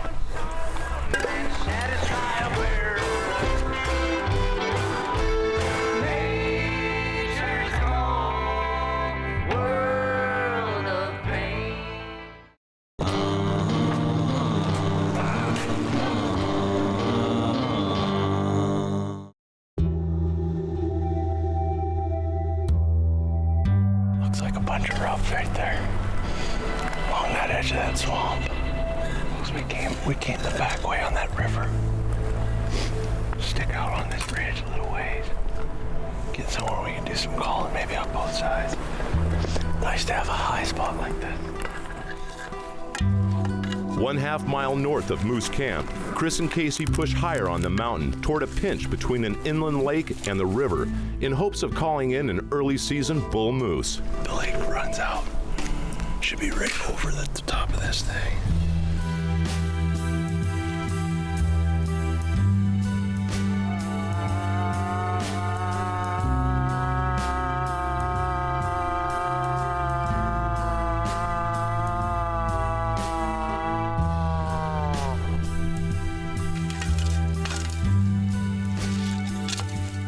With blueberry season still in full swing, Chris wastes no time refueling, while Casey calls from a nearby stand of spruce trees. While we're waiting, I'm gonna take advantage of these delicious blueberries that are just sitting here waiting for me to eat. I don't like blueberries, but these are like perfect. We gotta take advantage of them now.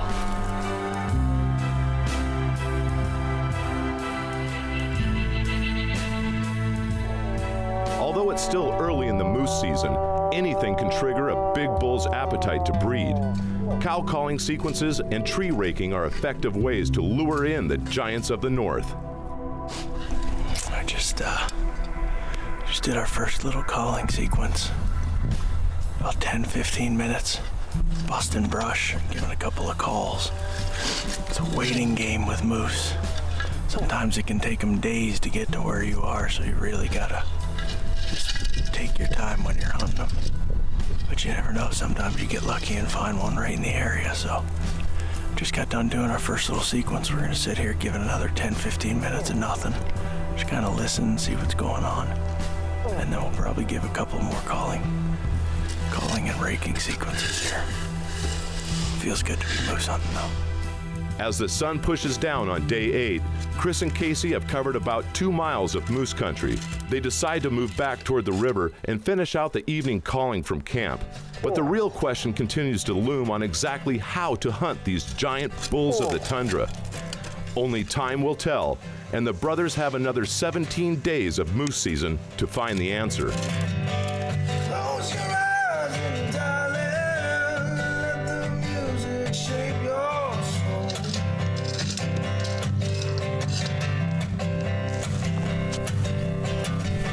Sun's still above the horizon, say goodnight before it goes.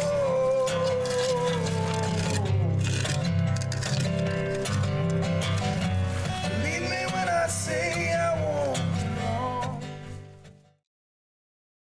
Amazing grace, what sweet sight. See her dressed in white. I once was lost, but now I'm found through her amazing grace and a soft cotton lace.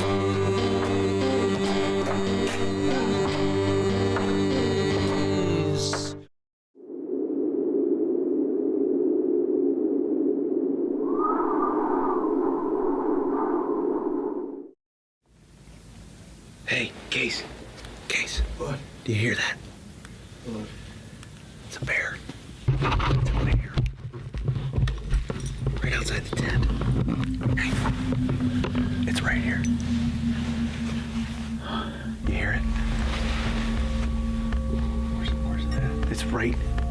Hey. Close. Yes.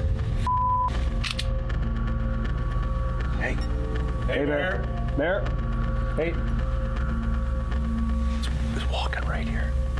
Is he coming down? I think he's over here. Oh, God, here's my light right here. Listen, I think he's over here. Yeah, he's right here. He's out this side. You got your gun? I gotta find my gun. I can't find anything here. Right here. Listen. Hey, Bear. Hey, Bear. Oh no, he's on this side right there. He's coming around your side. He's right here. Hey. Hey, Bear. Whoa. He's got to be right out there somewhere. Right out this side somewhere. Really? Holy I can hear it right here. Hey, Bear. Should we go out? Hey, Bear. It's right there.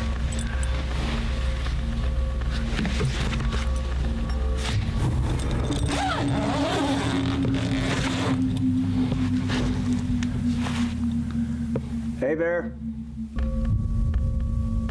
I'm sweating right now. My heart is pounding. My God, it is cold in here and I'm sweating. So close.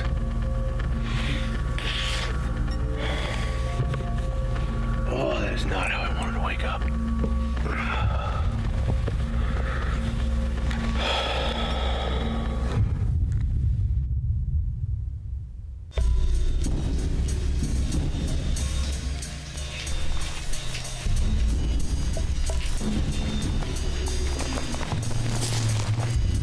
Well, we're out here this morning trying to gather up some wood to get a fire started, to get warm after last night. It was cold and it was a long night, a very long night, because we had a visitor in camp. A couple of grizzlies come through last night and of course got us up out of bed and didn't know what was going on. It was a little bit of panic and chaos, and last thing you want to be woken up by is that breathing, and it was just yeah, it was a little freaky, but that's why we carry the guns on our sides. But as I come out of the tent this morning, I come about 30 yards out here looking for wood. This whole area right here is just torn up. I mean, it's just everything from all these roots are all torn up, and it's where these bears are in here digging, clawing, and they've got this whole thing, all behind me right here. It's all dug up. They're just looking for bugs. They're in the root system. They're just kind of everywhere where they can get in these roots all the way through. This is what we could hear them last night doing. It was a little nerve-wracking, but you know what? We made it through another night. It's colder today than it was yesterday. We know grizzlies are in the area, so we're on kind of a high alert. Last thing we want to do is have a face-to-face encounter with one of those guys at about 3 a.m. again, because that was enough to shake it up and just give you the chills down your spine.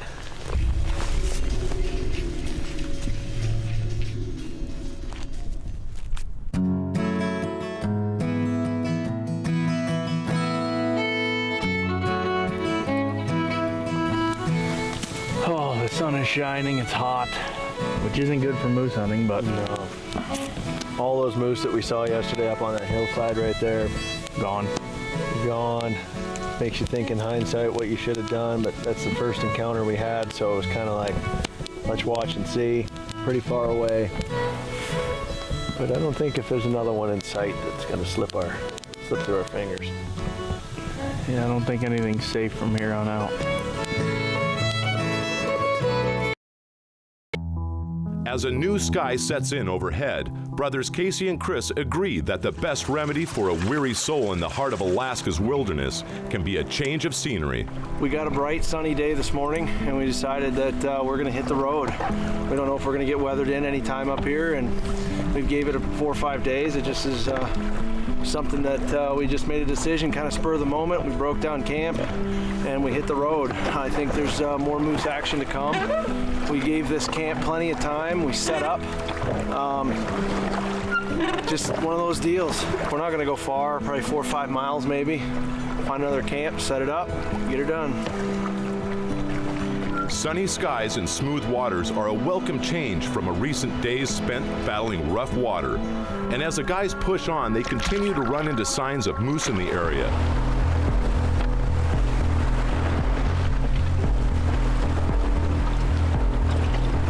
With no set course, the guys find themselves searching for a good spot to set camp, dead smack in the heart of heavy moose country.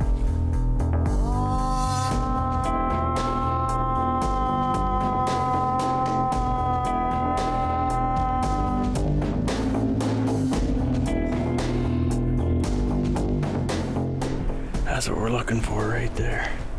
That's a big bull moose track. Sinking in this ground. 6 to 8 inches. That's what we need.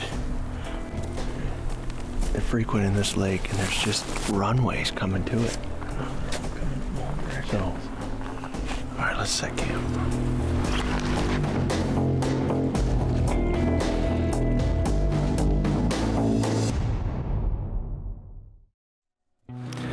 It's my turn to sit down and confess. My confessional, huh? Well, I got a confessional for you. I'm tired, I'm hungry, and I need a pick-me-up big time. I am missing out. I need to really start getting into some animals. I want to kill something. It's just my instinct. I'm ready to find an animal and knock it down. I'm frustrated, I'm ready to rock and roll. I want to kill something. I need to pick me up. I'm hungry, I'm in pain, my knee is throbbing. Other than that, no pity parties here. I am ready to do it. Summer's gone by, the wind's coming down, my bags are still packed, and I'm leaving town. Tomorrow's good fortunes are for another day away.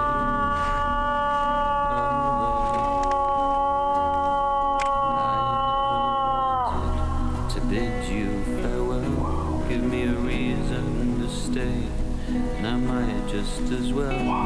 Or kiss me on the cheek before I say goodbye. Goodbye.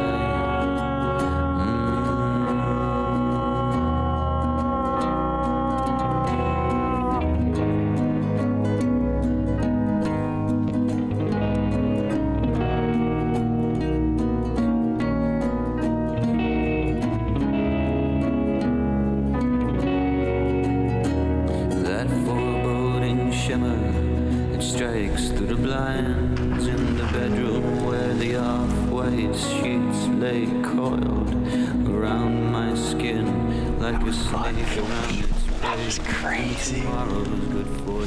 We're just sitting here on the edge of this lake, watching these, I think they're ospreys, watching these ospreys fish. That one just had 2 failed attempts, and that third one, he got a big grayling. As the brothers continue to glass, a bit of advice seems to have come from the most unlikely of places. Like the osprey, they too have had a failed attempt at taking down their prey, but they have just been shown that perseverance can pay off.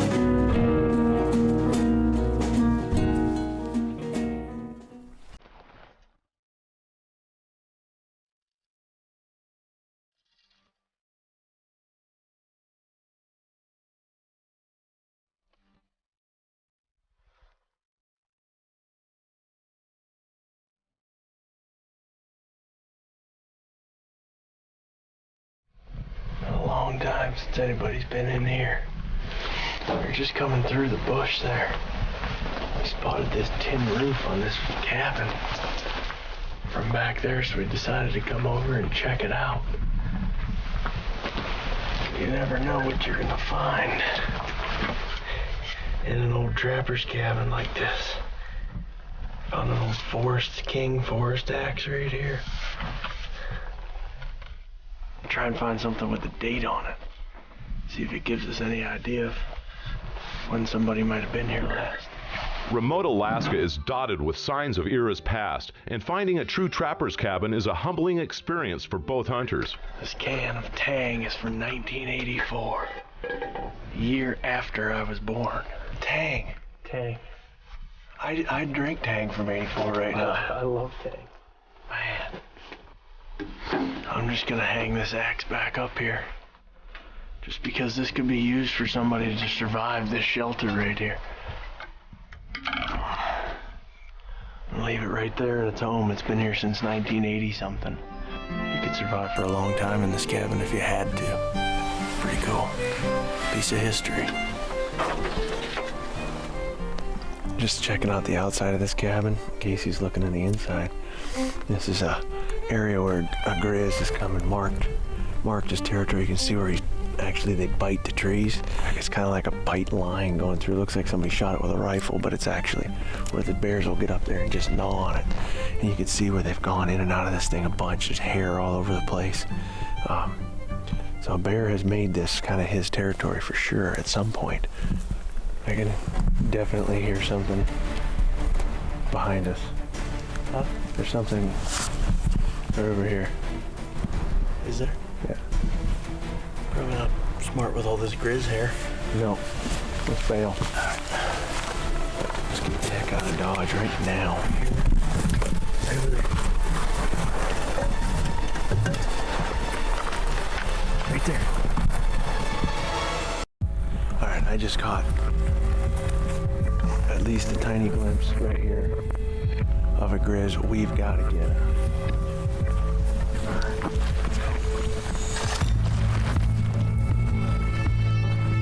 Coming face to face with a grizzly, especially one that could be denning inside of the trapper's cabin, is a potentially deadly situation. Not wanting to endanger themselves or the grizzly, Casey and Chris make an immediate break for camp.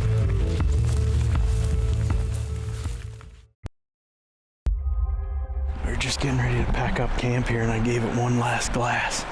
And I found a big bull over on that hill over there. Casey's really big bull.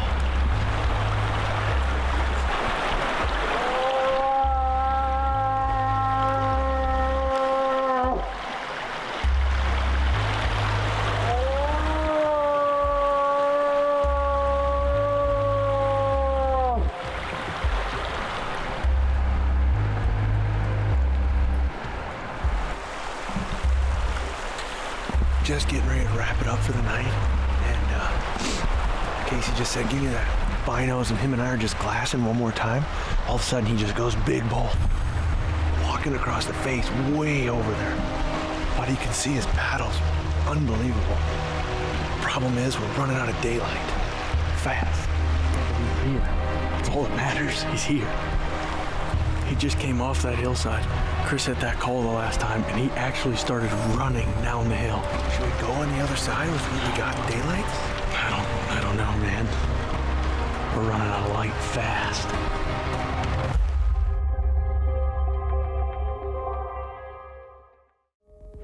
We're just getting ready to head out here. It's finally morning. It's like 7 o'clock, something like that. 6:30, 7 o'clock. I don't know if that bull crossed the river last night and made it up behind us, or if he stayed over on that side. We have no idea what he did. But the game plan right now is we're gonna slide up back in here. We're gonna get up there, do some calling, beat some brush.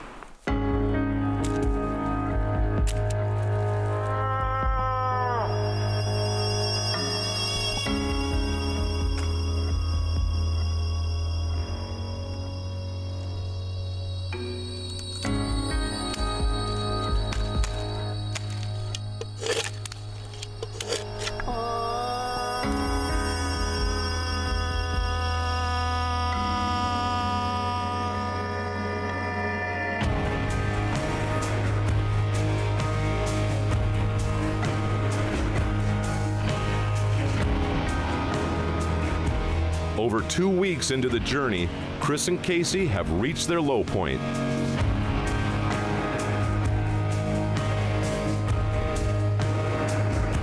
Frustration begins to set in as the morning hunt unfolds and the hope of locating last night's giant bull fade.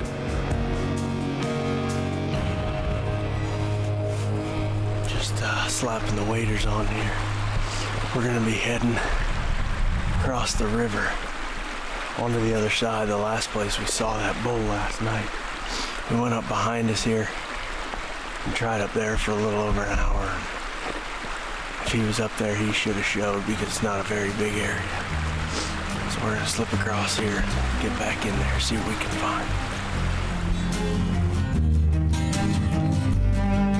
Well, it burns and it feels and it heals and it hurts, and it's life you learn and you get what you deserve.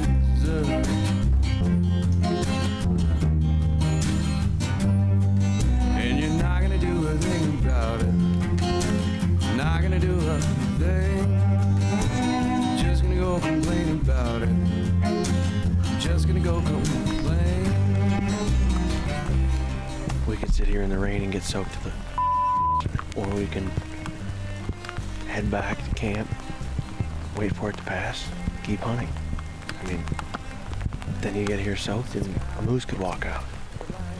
I mean, it's like, you just don't know. It's so big and so vast, you don't know. I think he is. I think there's a moose around here somewhere. I want to believe there's a moose around here somewhere. But that doesn't mean he's actually here. He had 6 hours, 8 hours last night to go anywhere he wanted.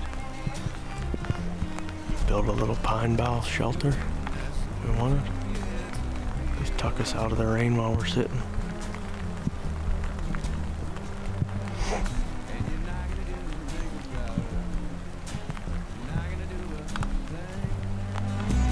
Just gonna go complain about it. Just gonna go.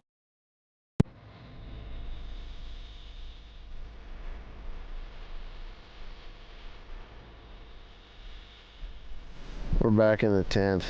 It's pouring down rain outside. It's just another knife to the throat. We had that moose last night coming in late. Ran out of daylight. Today we put a stalk on. We covered both sides of the river, and then we crossed the river, went up. Put an hour in over in one spot calling, put another hour in another spot calling. Just started pouring down rain. We got 9 days left of moose season. We got to get 2 moose down in 9 days, so we're trying to figure out what exactly we want to do. We're looking at the maps and the GPSs and everything, trying to figure out a game plan here. As the sun finally burns off the low cloud cover, Chris and Casey have a chance to wet their lines to help ease the tension of a stressful and unproductive day in the bush.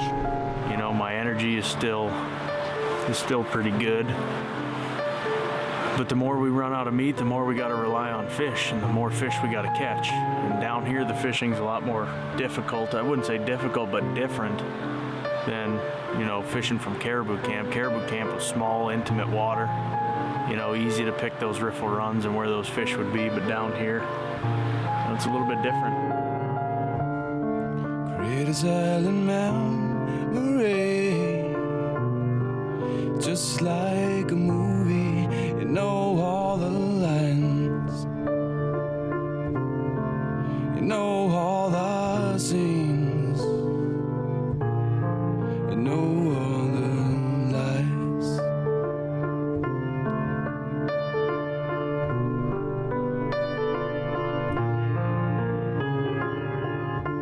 I scribbled a picture of amazing grace, what sweetest sight, see her dressed in white. I once was lost, but now I'm found through her amazing grace and a soft cotton lace.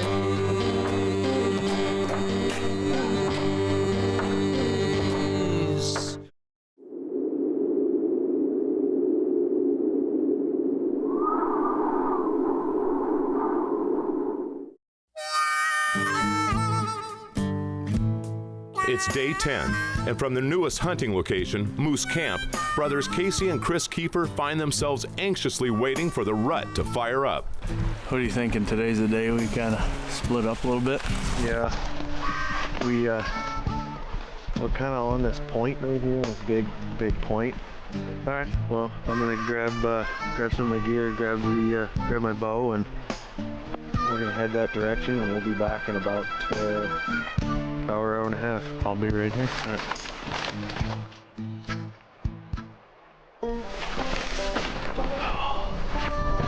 All right. All right, I got everything packed up in a pack.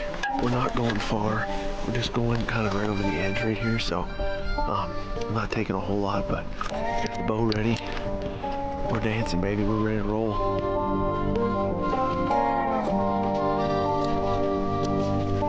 While the guys have been calling from camp without any success, they decide that today might be a good day to split up.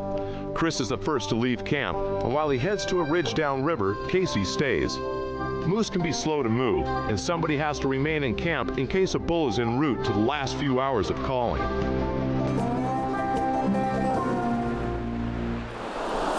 Absolutely gorgeous. Everywhere you go, you gotta stop and just take it in. It's gorgeous.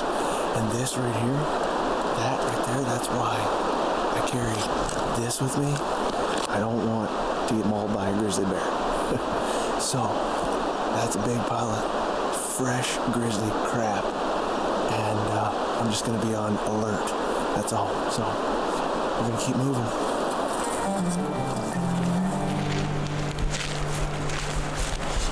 Check this out. How cool is this? Just laying on the side.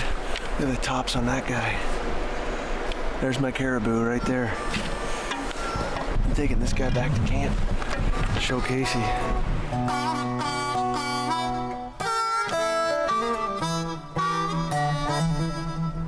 I think if we'll take off and head this way and then hit that ridge and come back, go to that marsh where that big rub was. Check that out. All right, well, I'm gonna go shed some clothing and regroup and wait for you guys to get back.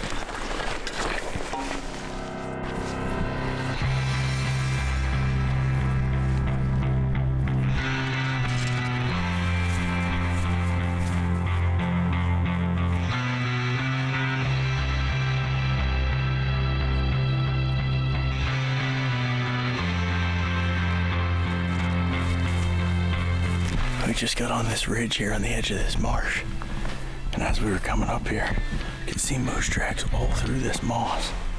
We just came upon a pretty fresh pile, still soft, of moose crap. It's still got bugs and flies in it and on it, so There was a moose through here not all that long ago. We're just gonna work our way up to this point up here, and then we're gonna work the ridge all the way back down.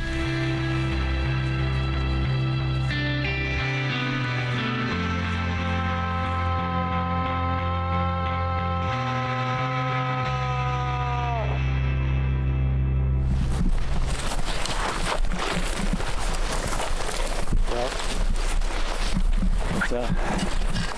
Nada. Go for a little hike. Didn't see anything. I'm gonna get this jacket off and start to cool down a little bit because I'm hot right now. Fresh sign.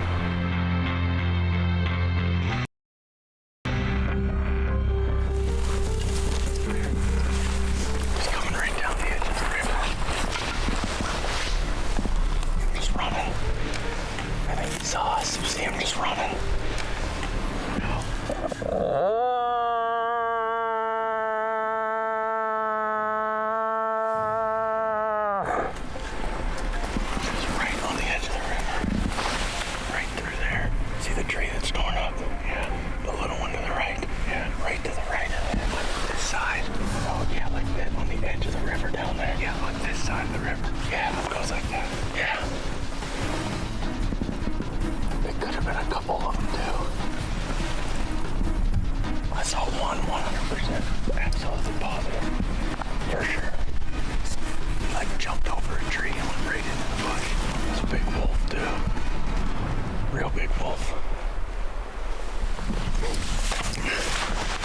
I'm sure that's not the last one we're gonna see. No, it's not. And I'm here to tell you, if it's him or I eating that meat, it's gonna be I. That's why I went for this first instead of the bow. He's still close. He's not far. No, he's here. He's probably just making his way around this little bend right here. All right. Well, we'll sit it out and see if he shows up. Now the storm's blowing in. It's starting to rain right now. So we'll go in the tent. Just keep checking out here and just making sure that Mr. Wolf isn't coming for another meal. While wolves are a looming threat to the meat cache, the fast-moving weather that quickly sets overhead in Alaska is a constant danger. All right, so we got a major storm blowing in right now. We're just trying to kind of figure things out. We got to get some of this wood cut up because it just came over top of this mountain right here, and the last thing we want to be doing is get stuck out here caught without dry wood.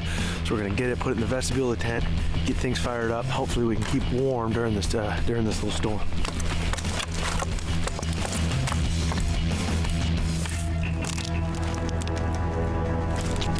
All right, so when you're out here and you need a quick fire fast, what we're looking for is the dead dry stuff. Obviously we want the driest stuff we can get. This is some of the old pine that's fallen down. This is what you want to get, and you want to break it up into this little ball like this, and we call it a little tinder cylinder. You can shove it in the fire, you can get a good flame underneath it. This stuff will light. It's just like having gasoline out here, and on these cold days there's nothing better than a nice hot fire, especially with a storm rolling in over top of these mountains. We got to gather this stuff up, get it in the tent, get dry, get warm fast.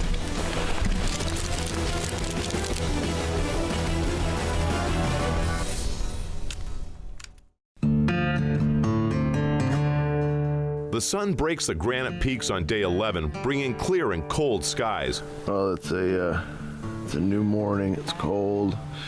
Just woke up in the tent.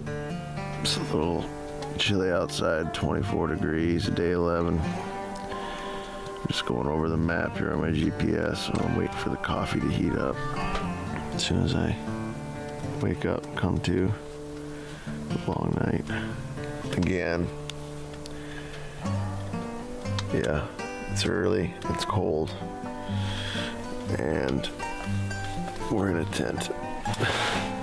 As the day's first cup of coffee warms up on the stove, the daily grind begins. The frosty conditions of the morning are a definitive reminder that the dead of winter is rapidly approaching. But today, after days without sun, there's a new attitude around camp. Not knowing how long it will last, they cherish the moment.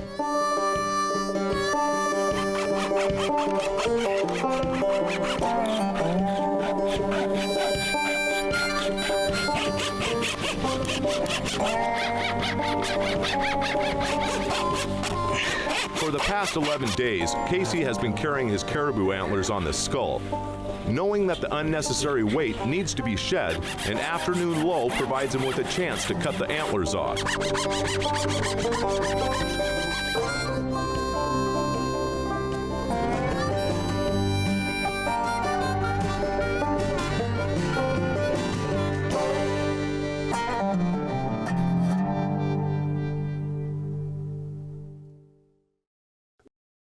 This segment of Dropped Project Alaska is brought to you by Rage Slipcam Broadheads.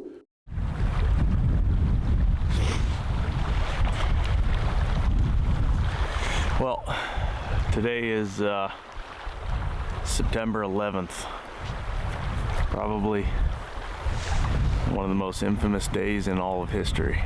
September 11th. Sitting up here in the Brooks Range and you know, as far away from New York City and everything else that we are right now, it's kind of hard not to think about what happened, you know, all the way back then. Like I said, we're super far away and isolated from it all, but this place just, you know, we wouldn't be able to be here and do what we're doing right now if it wasn't for, you know, the U.S. military and the troops overseas and the folks that stood up and fought for this country. Today is 9/11, and it makes you think and it makes you thank all of those U.S. troops that are overseas and they're fighting for our freedom. You know, I've been away from my family now for about 15 days, and you know, at the end of it, that's you know, a couple of weeks, and ultimately it'll be a month. And I mean, I miss my girls tremendously, and for someone in the military to just pack their stuff and say, I'm gonna go fight for our freedom for the next 6 months or 8 months, and you know, just missing the things they miss at home. If you're a U.S. troop or you're in the military and you're watching, I want you to know that I thank you and God bless you. I think that what you do is amazing and that you don't get enough credit. But overall today, like I said, it's September 11th. It's a bittersweet day. We're gonna run down and check the temperature on this meat and flip everything around, make sure it's still getting good air on both sides and it's nice and cool. See if we can get a good temperature reading here. Take this tarp off and check and make sure everything's still nice and cool. It's noticeably cooler down here by this water than it is up there. This is in the shade, protected from the sun. Should be perfect.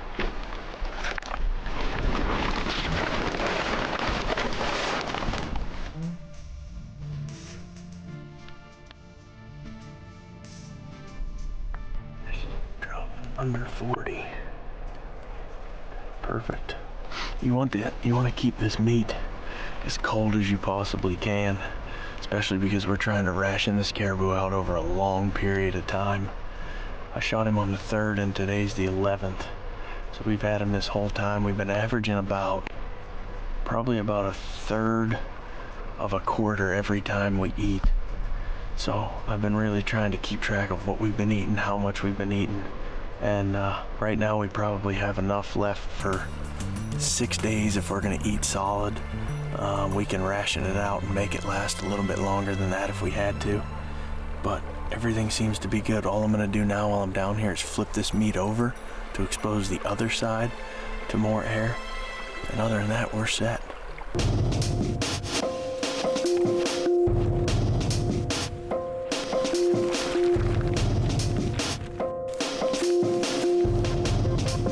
With all things in check with the meat cache, Casey and Chris turn their attention back to hunting.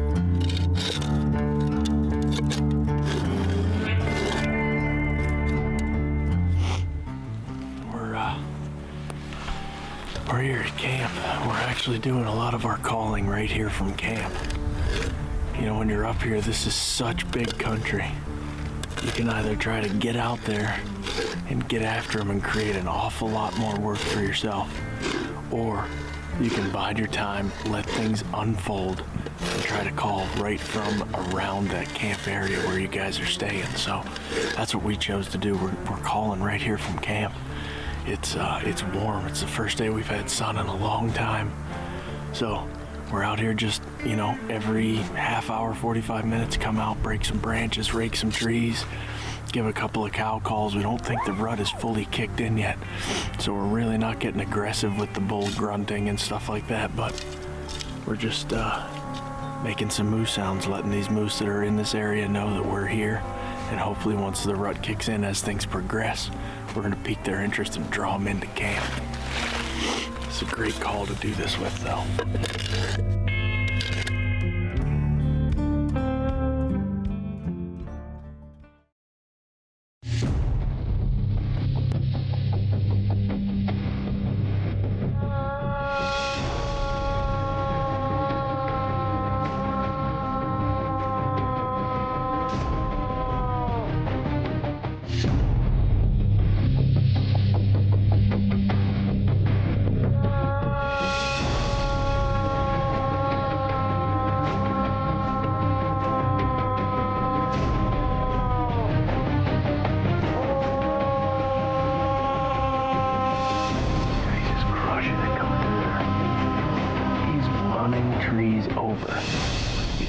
We got one spotted. We finally got a moose spotted. We're just literally sitting here debating, what do we do? Should we call from camp? We put in 2 days here just calling. And the last thing we wanted to do was just bail. And Casey and I were looking. I spotted a caribou shed yesterday up on this hill. So we're just looking for that. And I just happened to glance over in one of these cuts. Sure enough, antlers, boom, right there, baby. Big moose. He's up pretty high, but we got him spotted. We can watch him come, and if he comes anywhere down, it is so game on. Right now, we're gonna try and rig up this Nikon with that edge spotting scope so we can get some footage of him, because he's really far away right now. I mean, in the grand scheme of things, he's kind of close, but he's still a long distance.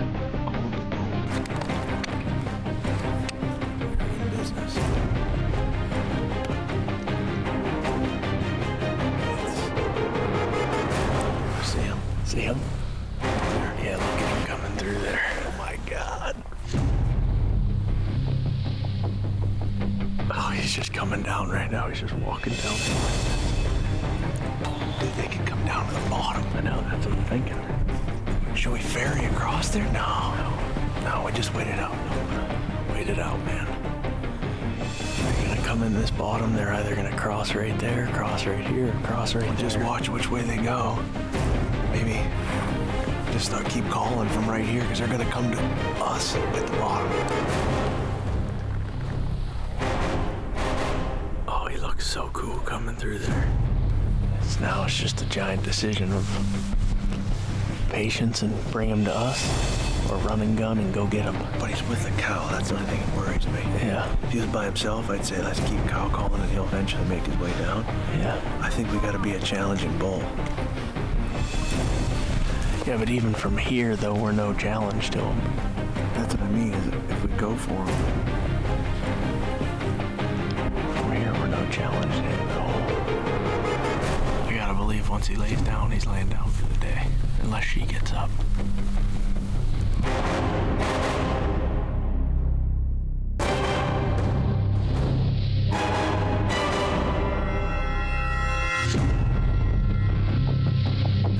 Right in the open. 3 hours in, Casey and Chris's first encounter with a moose comes to a screeching halt when the big bull beds down high up on the mountain, over 2 miles away. As the sun settles on the backside of the mountains behind them, there's not much the guys can do but stay put, continue to call, and be patient. They'll run through the topo maps one last time to check the terrain that lies between them and their target. But unless the bull decides to come to them, today's hunt seems like a bust. It's hour 6, watching these moose on the side hill, and he started to come down, and he hooked up again with another cow and a calf, actually. So we've got 4 different moose over there. He ran them around. They had topped the mountain. So we're either gonna sit tight right here and keep calling, or we may actually just work our way out of this point before dark. Call a couple of times, let them know we're down here, so. Life is a battle, not sure if it can be won. We'll cross all bridges when all the lights have gone. Waiting for our Unsure of where the moose disappeared to, Casey and Chris will continue to let their calls echo through the cold night air. Only a new dawn will bring the brothers the answers they seek.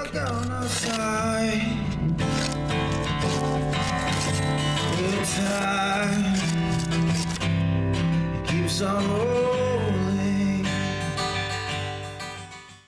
Amazing grace, what sweet sight. See her dressed in white. I once was lost, but now I'm found through her amazing grace and a soft cotton lace.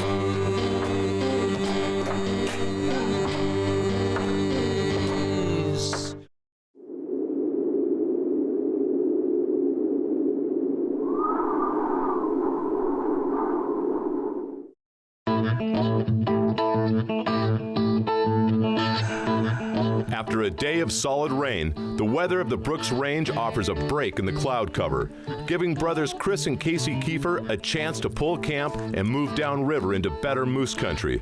To this point on the hunt, 2 mature bull moose have been spotted, but the closest they've been was just over a mile.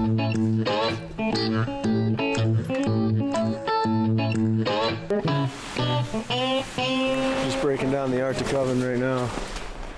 We're switching camps. We got to move and groove this last half of the trip and not having a moose down, so we're breaking tent. We're taking off, we're hitting the river, and we are gonna hunt. We got 40 miles or 50 miles of straight line to cover, so time to move and groove.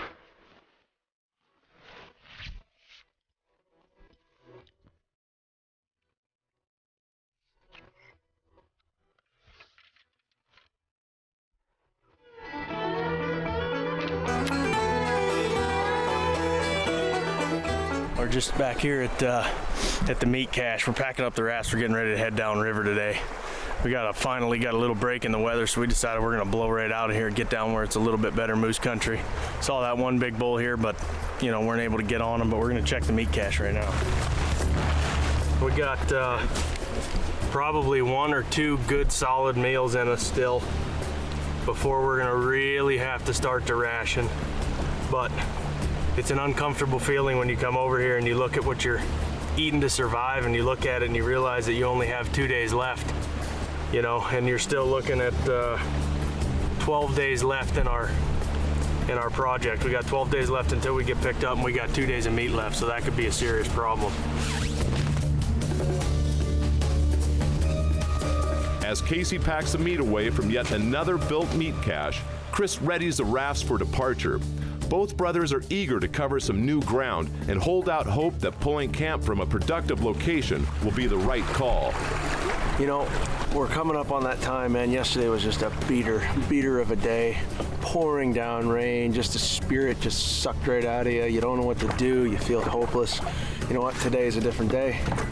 Today is cool. Looks like the storms have blown through. So the goal is paddle and shoot a moose. Well, we got a lot of miles to cover by river yet.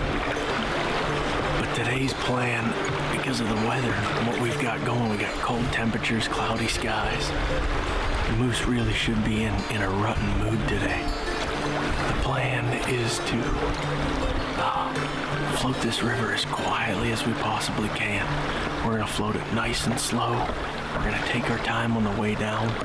We're gonna stop and check gravel bars as we go. We're gonna check these big mud flats to see if we can find a fresh set of tracks. Like those ones right there look pretty fresh. You can tell a fresh track today because we had 24 hours of straight rain yesterday. So any of the dirt that was thrown out the back of the track as the moose walked should have been rained on and kind of flattened back down and washed back into the soil. So if you find tracks on a day like today that have got kicked up dirt behind them, chances are they're going to be a pretty fresh track.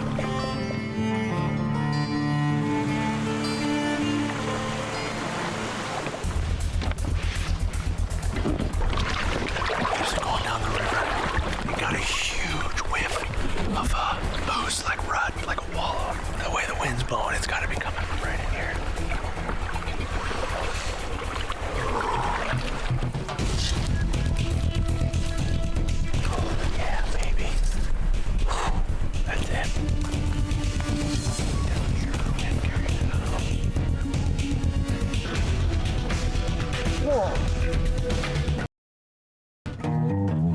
Although the fresh moose sign give Chris and Casey hope of a responding bull in the area, they decide to push on downriver. To this point in the hunt, the brothers have traveled well over 50 miles from Caribou Camp and already over 5 miles from the previous exploration camp. Chris and Casey feel good about their decision to move downriver.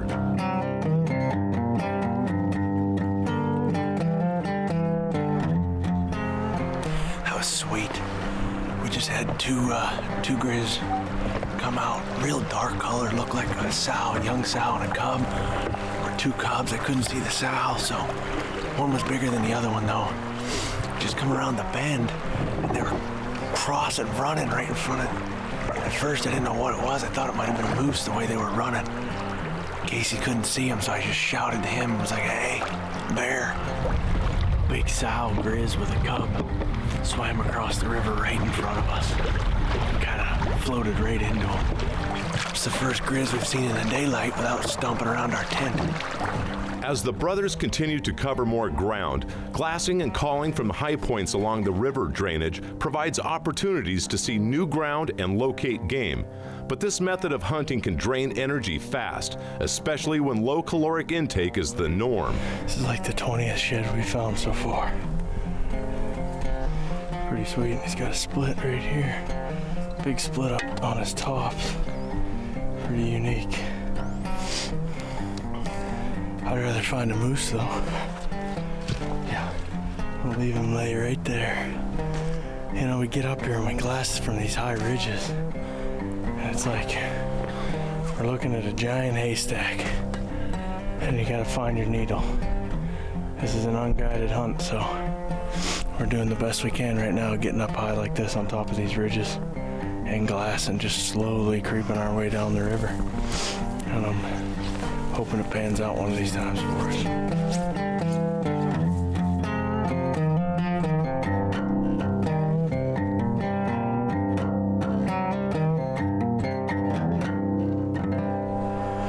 Well, we just climbed up about halfway up this face right here. We got up to where we can get some elevation and actually glass and see if we can locate some moose. We just got up here not too long ago, but we got that edge spotting scope with us. So we're gonna get him set up here on the edge and take a peek out over and see what we can find. We left that valley way up there earlier this morning and we were planning on getting way down here, but I don't know, I think we're gonna ride it out for a bit and see what we can find. It's only about 4 o'clock, maybe 4:30. So we're gonna sit here and glass for a while and see if we can get a beat on a big bull. This is as good a spot as any we can see for miles from up here.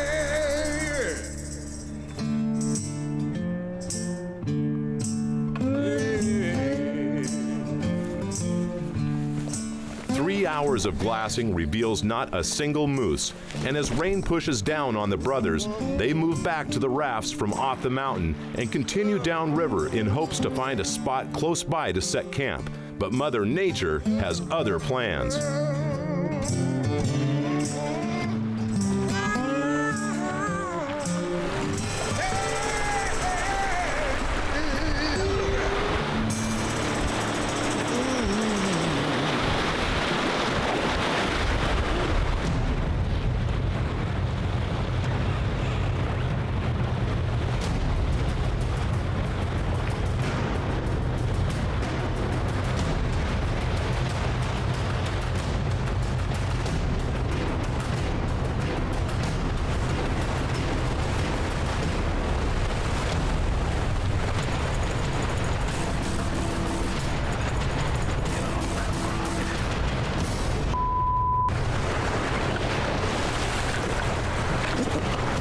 That's not good. We're high centered bad.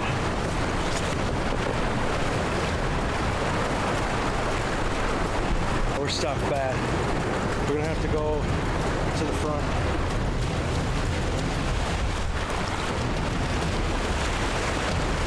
Damn.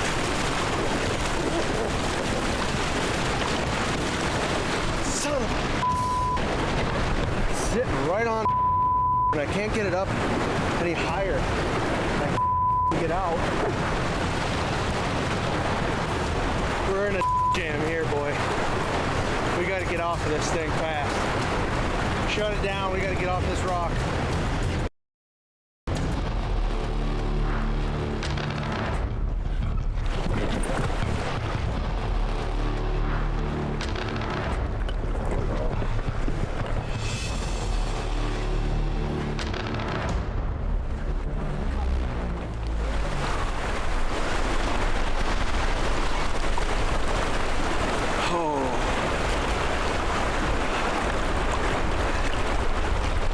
Triceps are burning now. Man, I am running low on fuel. We're down to our last little piece of meat. We don't know where we're going. It's unguided, so we don't know what's around the next bend. I've never felt so lost on a hunt ever in my life.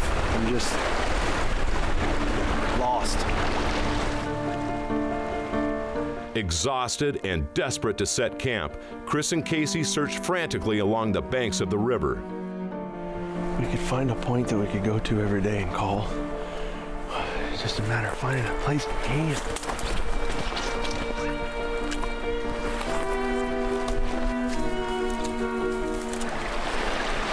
We covered an awful lot more ground than we wanted to. Oh man, that last bit of rapids sucked us out.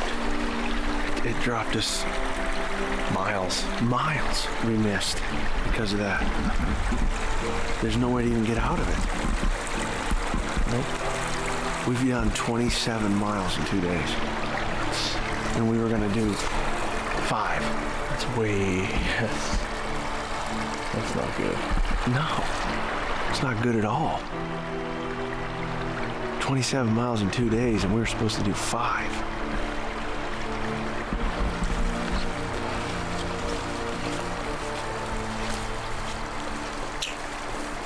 I don't know.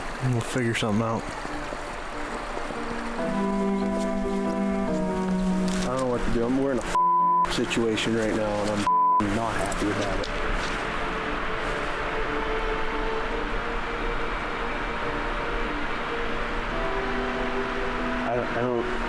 I've never felt this way right here, where I have no idea what's around the next corner. I have no idea what to do.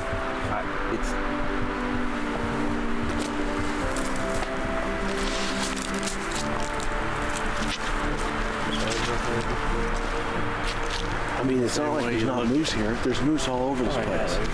It's just trying to find a campsite where you can hear and see and listen and actually make something happen. Instead of next to a class 5 rapid where you can't hear.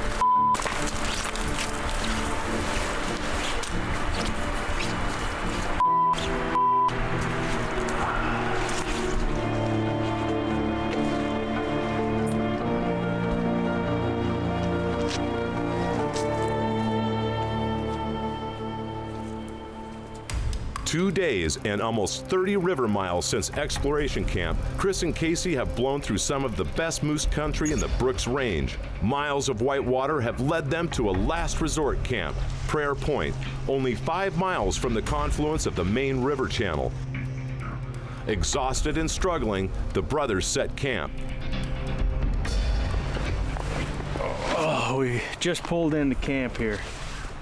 Finally found a spot that we could get up and get a little elevated and get some flat ground so we can get the tent and everything set up.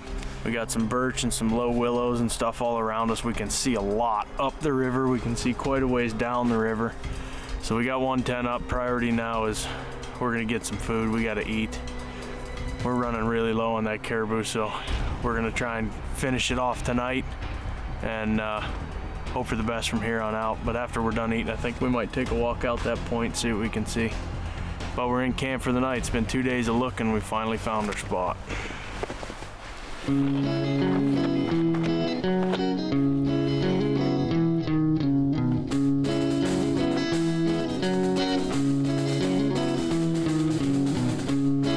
around a long ways down. Home is always another exit along the highway. And I'm just a stranger to my kin. And I lost everything for That right there is what we're down to. We're down to the last little bit. But we gotta shave all of this stuff off and get whatever meat we can off of here. We'll trim out the sinew and the silver skin. We'll make it work. I'm lost in the valley of the shadow of death, Lord, lost in the valley. I'm lost in the valley of the shadow of death, Lord, lost in the valley.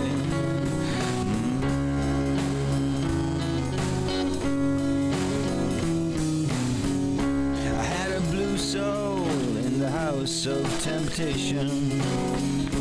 God fell short of his forgiving bliss. I heard him say, there ain't a room for.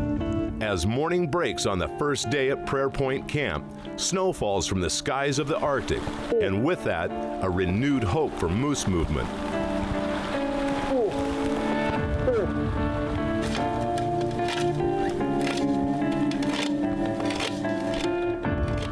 With camp less than 100 yards away, Chris calls from a rock-based willow flat. With only days left in the moose season and only a few miles from the main river system, Chris and Casey have decided to give Prayer Point a chance.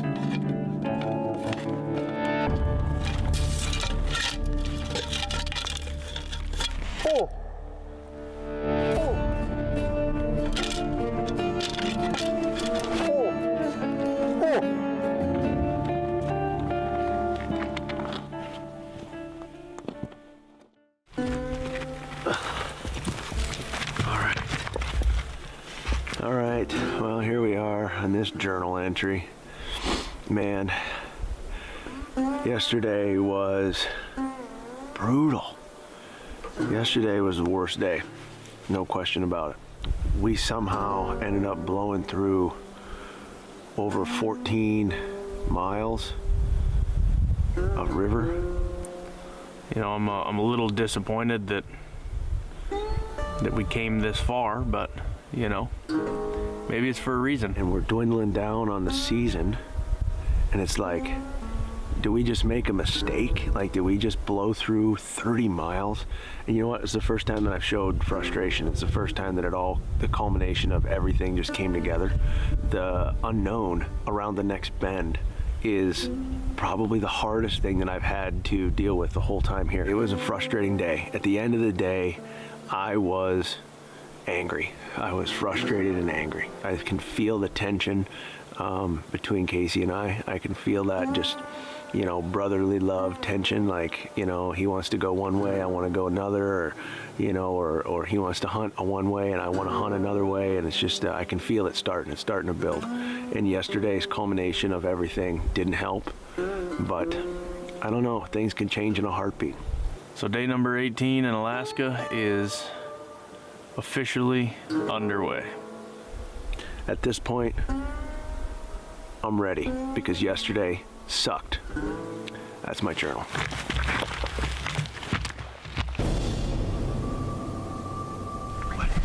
Right there. Where?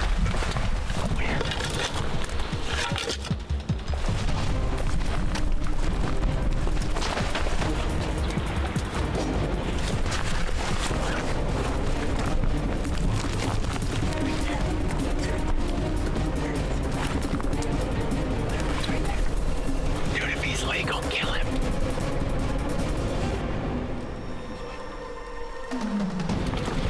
Chris, if he's legal, kill him.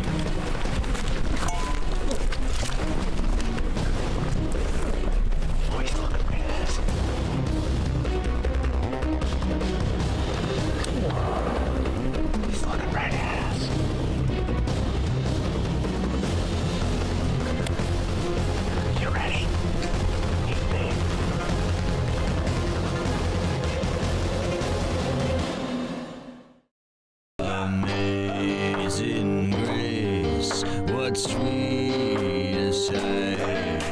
see her dressed in white. I once was lost, but now I'm found through her amazing grace and a soft cotton lace.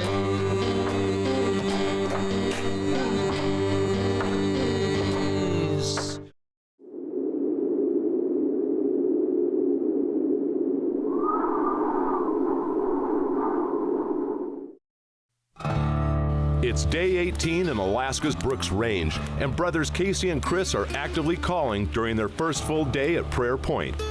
As the rain continues to fall, the events of yesterday's whitewater are still fresh in their minds. Today's one of those days where you just sit and camp and call. We've tried everything from running and gunning and glassing. We got into this camp late last night, resorted to camp. Pouring down rain. I went out and called earlier, just a little bad. Probably, I'd say hour and a half. I'll give them a call. I got my call right here. All right. We built this little tarp. It's like, basically it was the meat tarp that we were using for all the, like, keeping the caribou meat.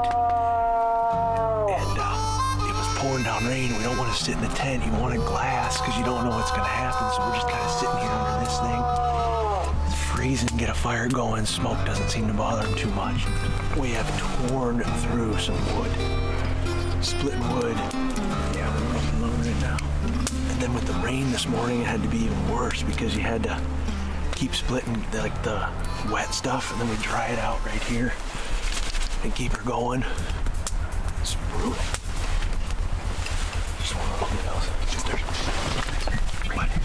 Right there.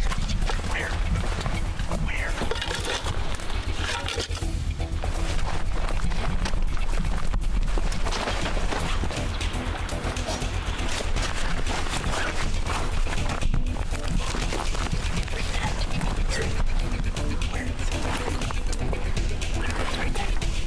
Dude, if he's legal, kill him.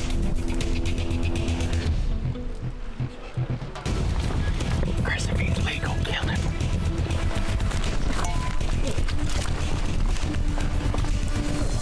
Oh, he's looking right at us.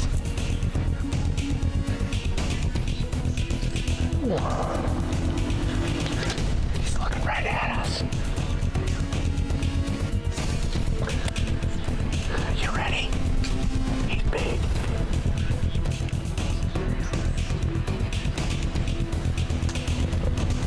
You ready? Yep. All right.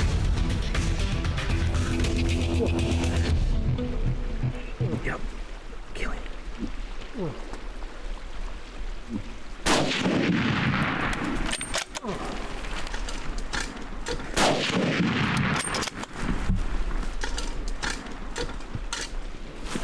Yes. Yes. Yes. Out of camp, baby. Yes. Out of camp. Yes. Oh my God. Dude, out of camp. Dude. I was sitting there after I called, and I just heard, and I turned around, and here you go. Through the trees. Dude. All day long. Crushed him. We've been sitting here. Okay, listen. We're gonna go for the bow, but we're out of meat. He was coming, but you know what? We got a bull down right there on the other side of the river. We don't have to pack him. He's right there. We took him, 300 short mag on the ground, baby. Let's go. Oh, he's a beautiful moose, dude. He's legal. Oh, absolutely. Beautiful. We were sitting there. I literally 5 minutes ago gave some cow calls. We were sitting there, and I was literally sitting there drinking coffee, and I just heard, whoa. And I turned around, and I just see him coming through the brush, just tearing through the brush. Dude, we crushed him. Oh, that's amazing. That is an Alaskan moose on the ground, dude.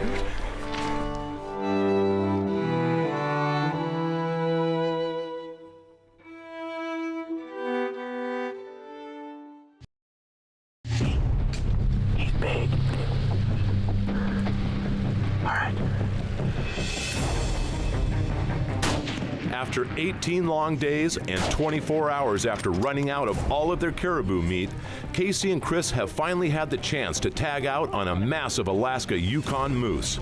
Less than 15 minutes after Chris delivered the fatal shot, a second moose appears in the dense brush. Casey is now faced with a monumental decision. He's right here. He's right here over Casey's shoulder. Another bull coming in.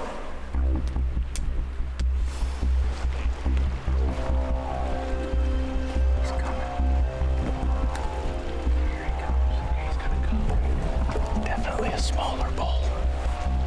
See if we can get him out here, though.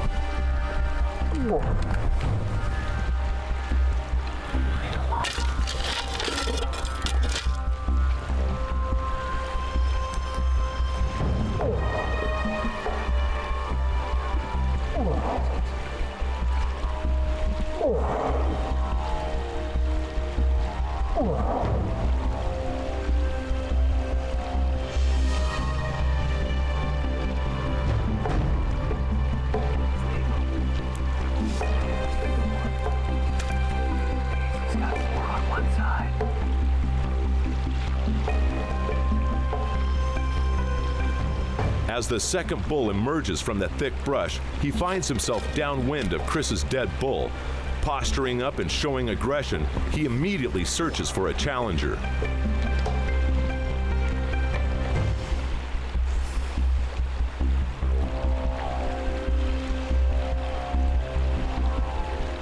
Casey is legal. Just so you know. My bull is right there. We just shot. And another bull just came in. And he's going right at my bull. He is a legal bull. He's got 4 brow tines on one side. He's not 50 inches though. We've got a lot of work ahead of us. We got the bow out. We're not gonna take this one with a rifle. We wanna kill him with a bow. If he crosses over, we'll think about it. If he doesn't, it's all right. But he keeps turning. He's coming right at us right now.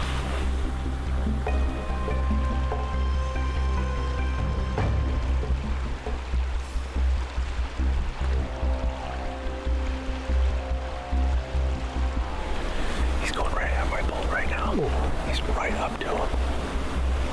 What is he gonna do? Chris just shot his bull not even 10, 15 minutes ago. I looked up and I had a second bull coming in.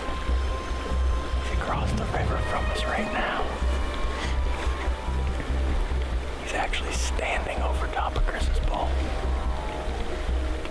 He's a legal bull. He's got 4 more brow tines on one side. 8 days left in season.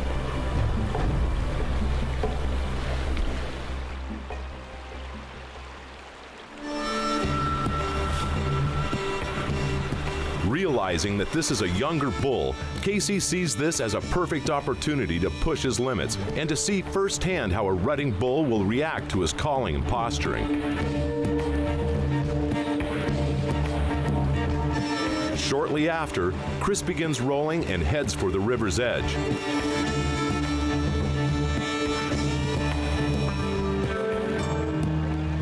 That is sweet.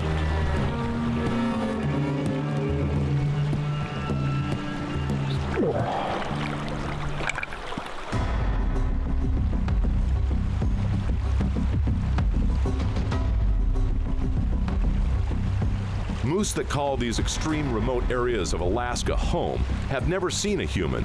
Unafraid and feeling challenged by the hunters, the bull pushes forward.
As he crosses the rapidly flowing river, the last safety barrier between Casey and the bull, a decision must be made.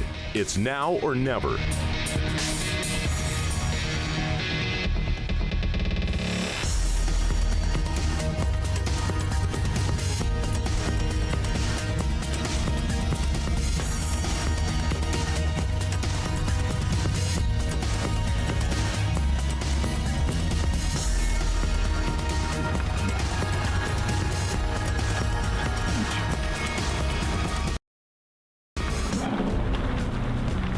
One hour after coming into the call, the bull presents the perfect shot opportunity.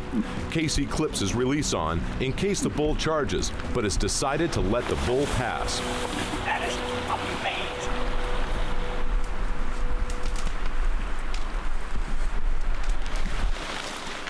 That was an unbelievable experience. Man, it's Project Alaska at its finest. Go. That was awesome. I don't know if you know this or not, but we got another moose dead. I know, on the other side that we haven't seen yet, because as soon as we started to get ready, another bull came in. Oh, that was tough though, not gonna lie. Dude, I gotta put my waders on. You'll get yours. That was sweet. All right, we're getting ready to go across finally. That bull is gone. We got our stuff. We're taking the bow and the rifle across because that could happen again. So we're just gonna go across right now and see what we got. I'm fired up. We're gonna back row. He's laying right there. We're just gonna back row across, get over there and see what we got.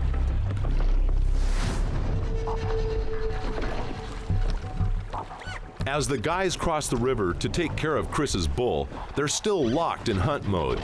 Another bull could show up at any moment.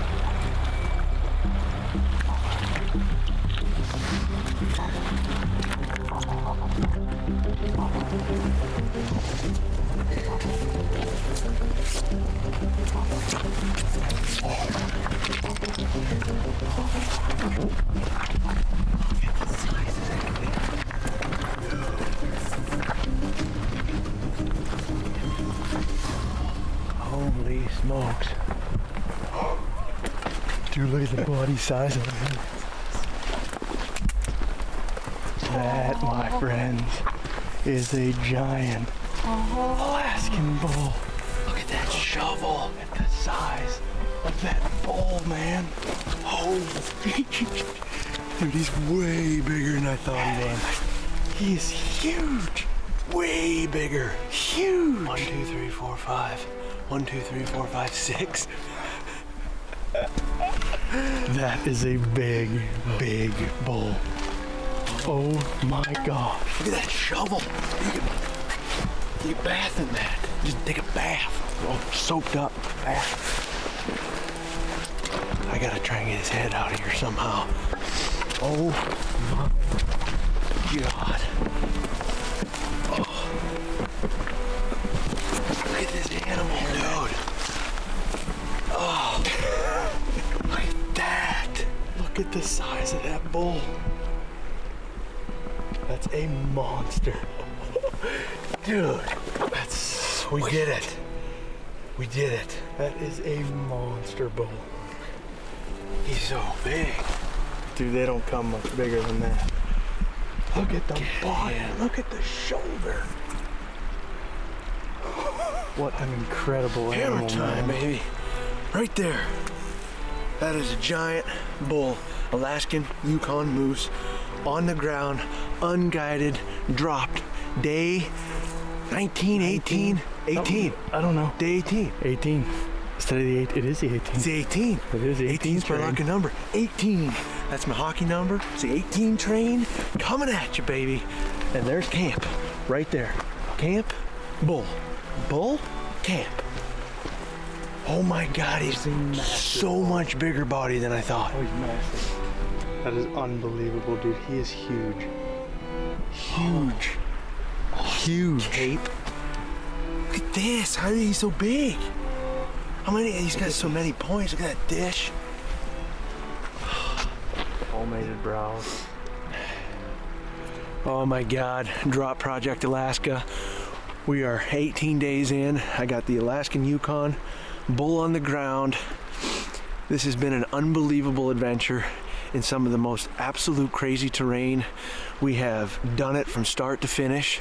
We have succeeded so far. 8 days left. We got another moose to hit.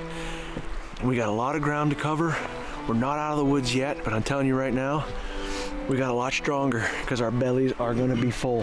That is a massive moose, man. I'm telling you right now, that is an absolute giant. This is my dream. It's my dream. Absolute giant. It's a dream come true, right here. This makes all the days of sweating, rowing, getting stuck in white water, trying to fish for our food, trying to round up blueberries. This is it right here. This is the culmination. This excitement is why we hunt right here. It's our natural instinct to come out here and do this. This was a personal goal, it was a group goal, and we succeeded right here in Alaska, in the Brooks Range, on Dropped.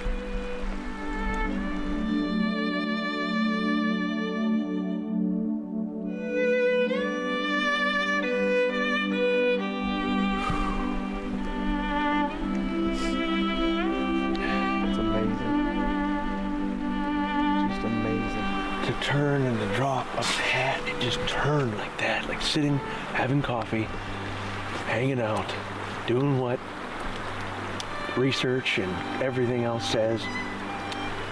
This is it, man. And then you get this guy. This is what it's all about right here. Absolutely blessed right now, blessed.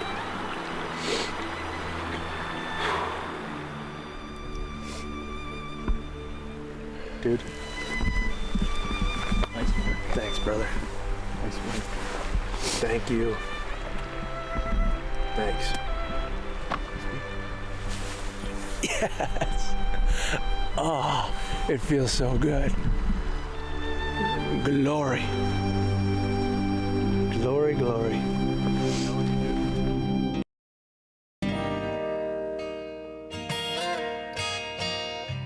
Hours have passed since the kill, and while there's much work to be done before nightfall, now is a time for reflection.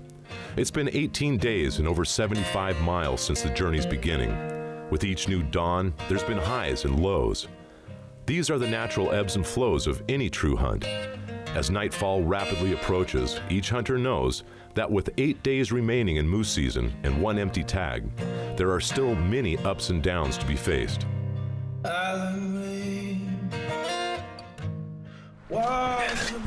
We're in it now. Force me down on my knees. Can love me the choice. Oh, my soul, my voice. Hear my cry, hear my plea. It's a feeling in my soul that I got to get out of here. Kind that you know if you get up and go, you'd be gone, gone. Feeling in my soul that I've got to get out of here. Get out of here. Get out of here. Island rain. Draw some tears from this sinner. Let me cry my amazing grace. What sweet sight. See her dressed in white. I once was lost, but now I'm found through her amazing grace and a soft cotton lace.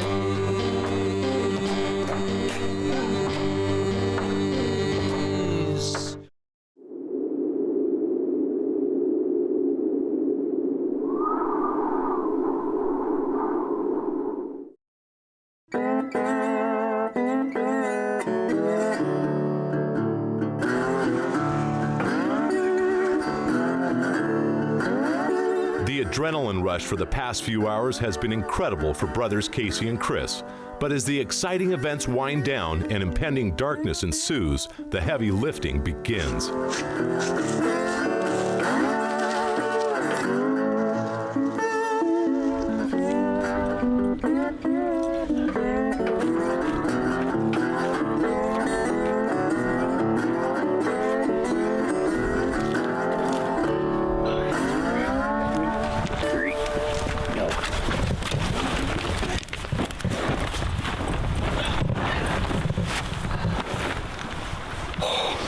I didn't have anywhere to hold on to.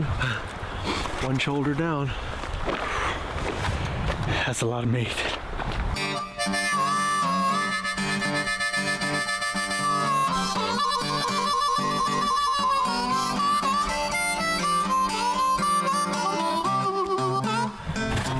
Well, it's been a long day. It's been an awesome day. It started out pouring down rain and snowing, ended with a 60+ inch Alaska Yukon moose on the ground. So Casey and I got a lot of cutting, a lot of caping. We're gonna get after it, keep going until dark. Our tent's right there, and we're just gonna keep getting after it. So for now, dropped Project Alaska, and this bull is going in this belly and that belly right there as soon as we get done. First, we got this work at hand.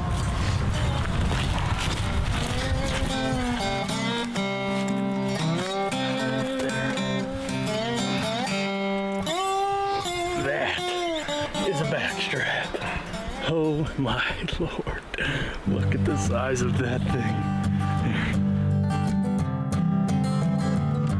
It's getting cold.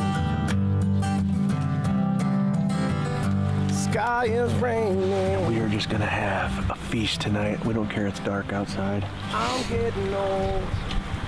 We're gonna light it up. We're gonna cook some steak and we're gonna eat like kings, fat and happy tonight. No questions asked.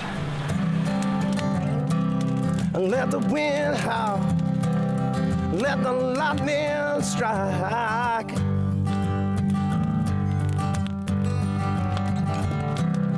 Beyond the clouds, everything is alright.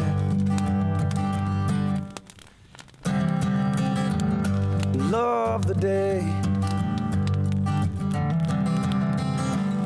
Who knows tomorrow? That's the culmination of 18 days, eating caribou, loving life, knocking down a Yukon moose. I set your heart free, let your soul so shine.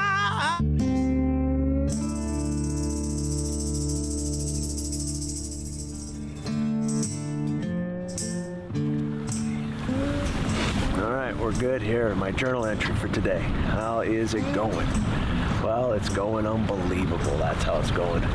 I cannot believe that what happened yesterday. The spirit lifter that I was looking for, we got it. We got it. There is definitely a bigger reason and a greater reason why we were pushed through those rapids and why everything just came together, because yesterday we knocked down a 60+ inch Alaska Yukon moose. I can't actually even say that without smiling. What a good feeling that was. That took so many worries away, and just, I mean, so relieved after that happened. It was just incredible. And it was just an awesome experience, you know, to watch him scramble, and, you know, I went for the call and he went for the weapon, and, you know, just made it happen. I mean, that took so many worries away. We're starting to get worried about what we were gonna do for food, just everything, you know. It just, the way it happened was perfect. You know, something right out of a storybook. You know, out of nowhere, I look up and I just got done telling the guys, I'm like, look guys, you know, yeah, we're all excited, but we got to keep it down a little bit, because you never know, there could be another bull close by. And it wasn't even 5 or 10 minutes after I said that, you know, that I looked out there and I saw that other bull standing across the river. He was a legal bull, and you know, I'm not so sure, had he been the first bull that came in, he, you know, we'd have taken him too. He was a nice legal bull. You know, we're more worried about, you know, what we were going to survive off of for the duration of the trip and the remainder of the trip versus, you know, how big it is. It's a fine line between trying to hunt for a trophy animal when you're trying to survive off of that animal. Casey made the right call. He made the right call on the spur of the moment. And I'll tell you why. Because he didn't just shoot to shoot. We had meat. We didn't need any more. It was getting dark. We had another bull that we had to get done. And if we'd have had to do 2 last night, it would have been 2 o'clock in the morning before we got finished. I mean, we got finished at midnight with ours, with mine. So he made the right call. No questions asked. And I commend him for that. We're on the backstretch. You know, it's kind of bittersweet because this has been such an amazing adventure and an amazing insight into, you know, who you are as a person, but at the same time, you know, you're ready to go home almost. You know, as much as I absolutely adore it out here, you know, I got a 1-year-old little boy and a wife at home. Yesterday was an unbelievable day, and hopefully we got one more unbelievable day in our future. Hopefully there's one more Alaskan Yukon moose hanging out there waiting to come into the sounds of my call. That was an amazing experience, an amazing hunt. That's the reason we got dropped. Pretty excited about it. Grinning from ear to ear. Can't stop smiling all day long. My Alaska Yukon moose. I got him. Cheers.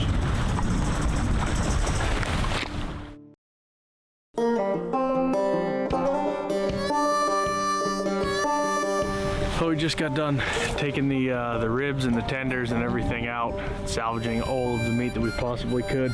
So now we got to get this meat cache built. We had kind of a quick one we built last night for the meat we got off. It's just a matter of working with what you got, so we're looking for logs right now to get everything stacked up and built.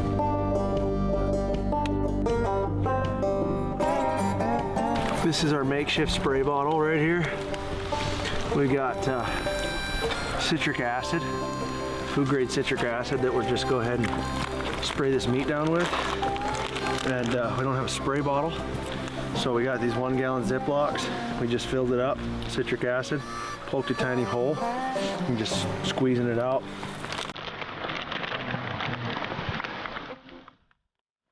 Although the days are getting increasingly colder, there's still over a week left in their journey, and Chris wants to make sure that his meat is properly looked after to avoid spoilage. All right, the last little part of this is basically just laying willows down. We've got it up off the ground. The air's coming right down the river, going underneath it. We just got it with food grade citric acid, which is going to give it a real hard crust. It's a powder that we mix with some water. Now we're just going to put willows over top of it, tarp it, and we're good to go.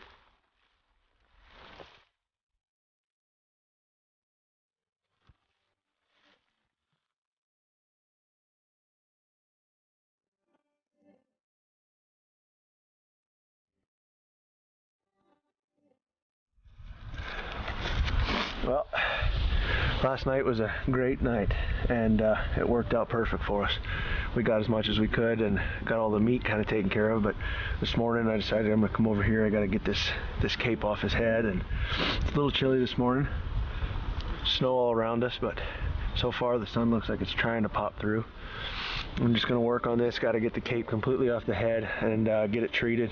I got salt. I'm going to salt it so I can dry it out and make sure it keeps real well. I got the meat sprayed down with citric acid. It's in a big meat cache over there, and caping out the head is an important part of the process because you got to make sure you get the eyelids, the tear ducts, make sure the lips are right, turn them inside out, get everything salted so that the moisture doesn't stay in there. It's a long process, especially with a snout like this, but it's worth every bit of it if you want to preserve your hide and give the animal its credit that it's due. So for now, slow and tedious process.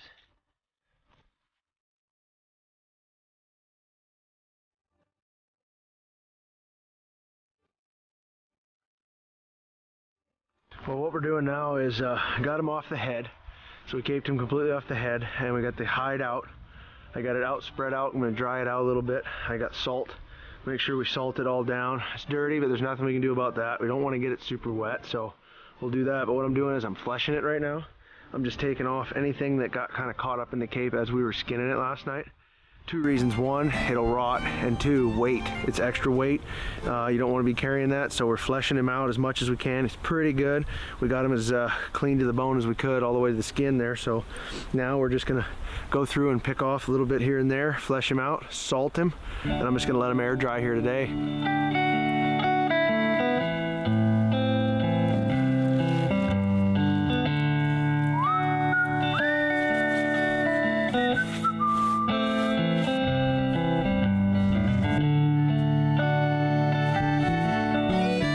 As the final handfuls of salt find their resting place on the massive bull's cape, the hard work is finished for now. This meat cache won't have to be moved until the brothers decide to break camp. Keep your eyes on the setting sun. We got to keep on riding till the day is done. We can't find who we're looking for. We just camp tonight, tomorrow look some more. Well, we're good to go. Cape's off the head, salted, drying out here. It's got a good wind coming right at it, so that's a good thing. Meat cache is built. Now all we got to do is hopefully kill another big moose. We'll get all this stuff back over to camp and keep calling.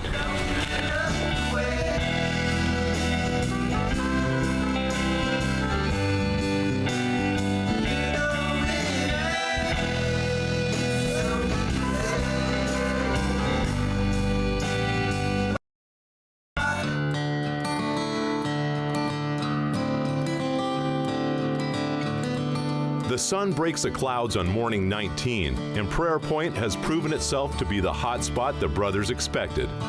With no intentions of breaking camp yet, the mood around camp has lightened up a bit, and the brothers take time to enjoy the little things. Well, the one thing we did bring was coffee. We brought a Ziploc bag full with a spork. As you can see, we're getting low. But one of the cool things is we got this Primus coffee press, and that thing has seen some serious cups of coffee. And coffee is a good little caffeine boost, but it also kind of tricks your stomach and makes you think you're full. There's something to be said about a cup of coffee over an open fire. I prefer mine black. Casey doesn't even drink coffee. I don't even drink coffee back home, but up here, for some reason, when you make it out here and it's all you've got, it's soothing. It's like good. Makes you feel comfortable. Gets you nice and warm. It warms your belly, and you know, Tim Hortons is pretty good coffee. Starbucks is terrible. Brooks Range, pretty good. Brooks Range special. And you gotta have your own custom stir stick. Adds a little bark and birch flavor in there. I think I'm gonna package these and sell them back home.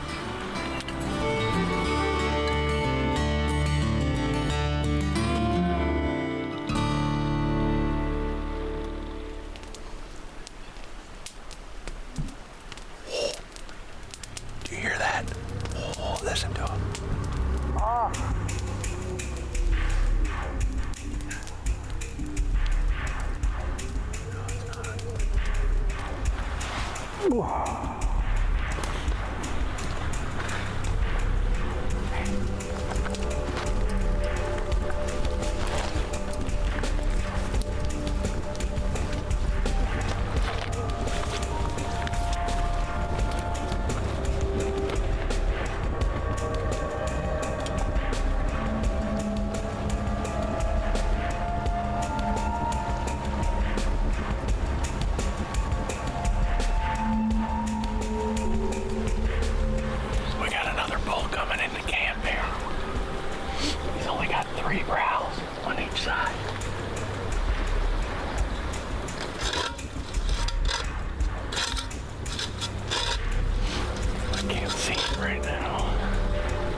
As the day wears on, just like clockwork, another bull moose appears across the river, and he's interested in Chris's calling. And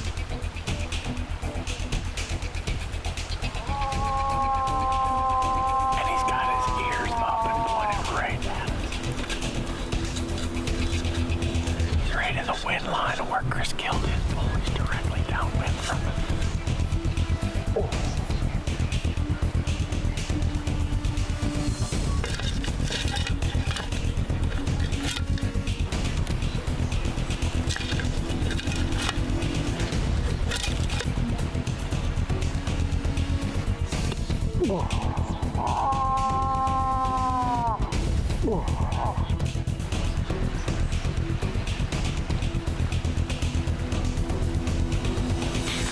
He's not a legal bull. He's only got 3 brows on each side. And he's definitely not 50.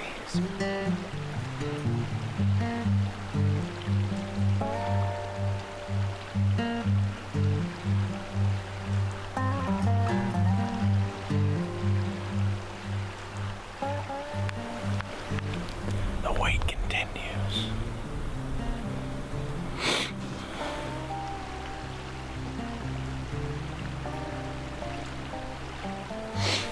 Yeah, he's gone now.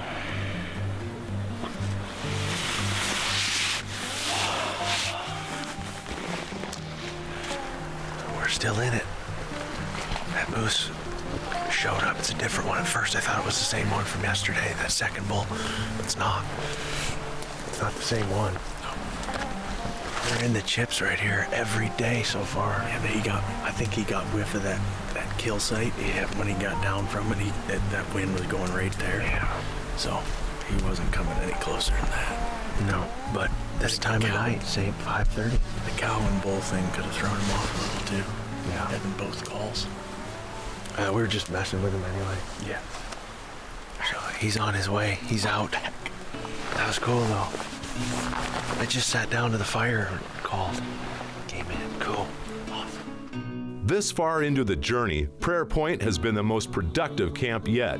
3 bulls have been spotted here in 2 days, and with plenty of days left in the moose season, Casey and Chris are in no hurry to head downriver. Coyote howls when he's all alone, and when I'm dead he go pick my bone, pick my bone, pick my bone. Oh my, oh my, oh my, oh my. I lay my head down neath the desert sky, desert sky. Amazing grace, what sweet sight. See her dressed in white. I once was lost, but now I'm found through her amazing grace and a soft cotton lace.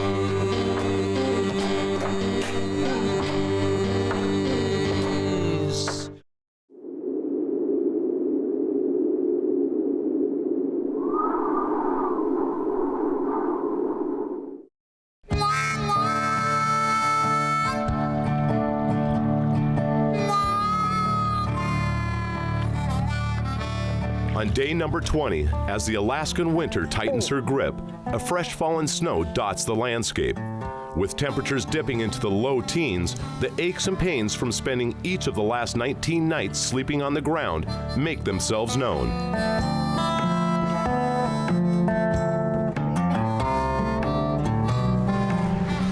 Today is day 20. We just got up, we got out here. It's kind of raining on and off, but we got this lean-to up, so we're gonna kind of hang out and sit by the fire and do a little bit of calling every now and then. We'll be calling from camp here today, kind of just like we have been for the last 2 days, so see if we can suck something in. We've had 3 different bulls come in so far, so hopefully we get another one. It's cold this morning.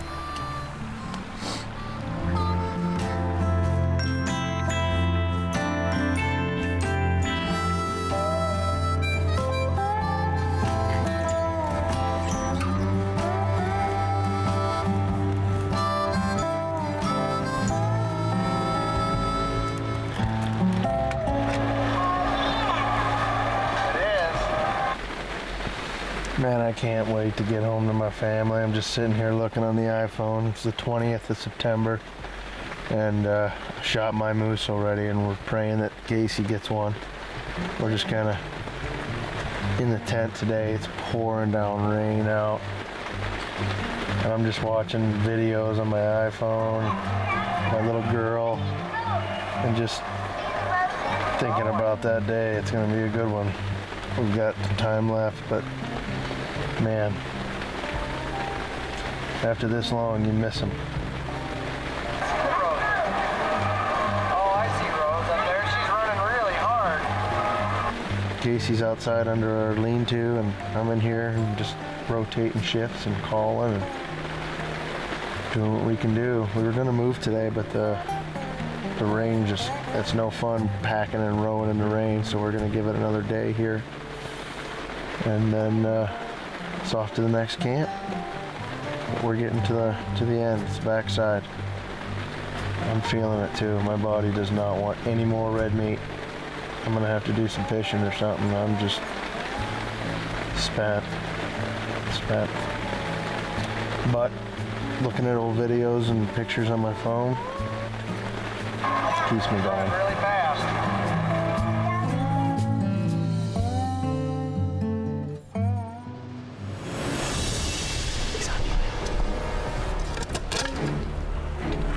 I don't know. We got a moose coming in right now. I just heard him for the first time. He just called. He's in there grunting. For Casey and Chris, it's an unmistakably deep grunt that bellows through the brush. Somewhere nearby, there's a bull approaching.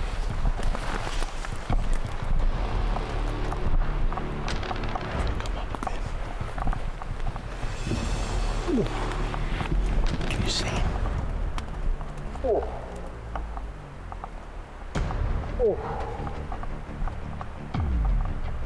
I need to get in front of this.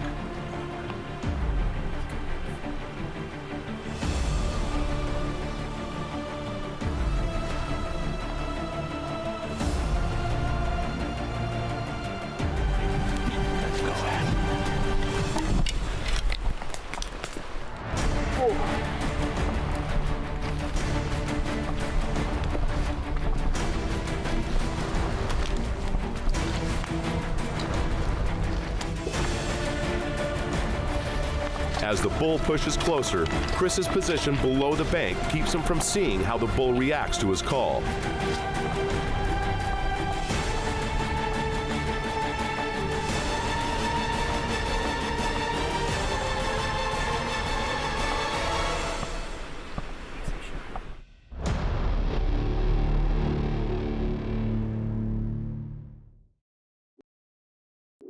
This segment of Dropped Project Alaska is brought to you by Realtree. I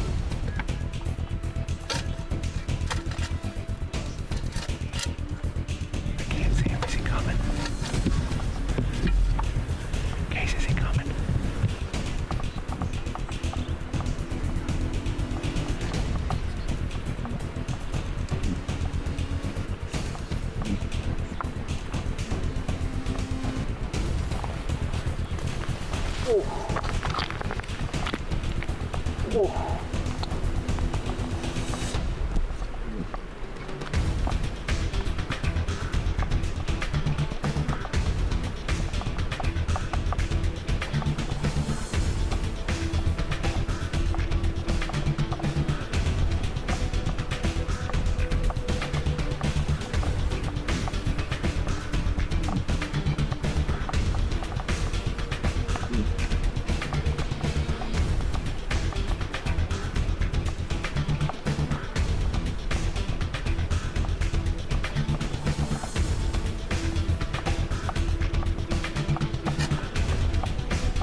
Going down right there. Going down the river.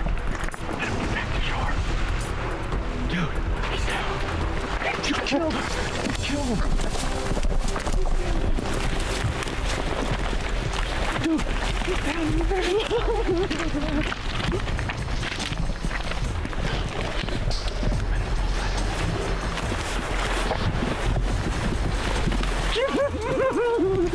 Dude.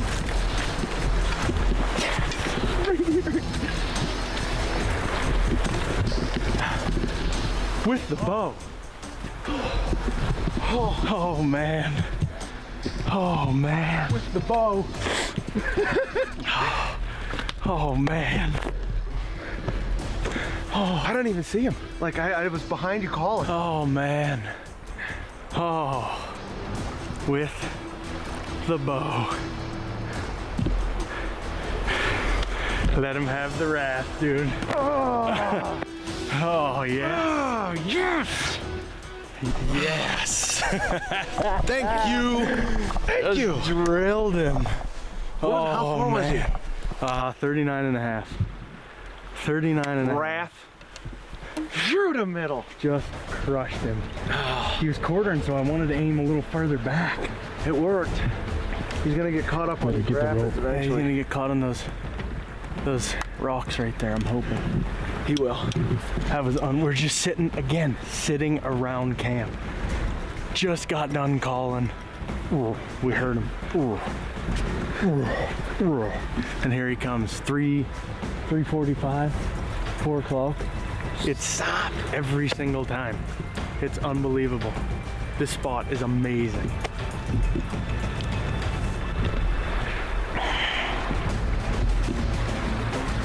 He's rapidly floating down the river right now. We gotta see what the hell's gonna happen to him here. We gotta go. Like we gotta get on it and get the stuff. We gotta go after.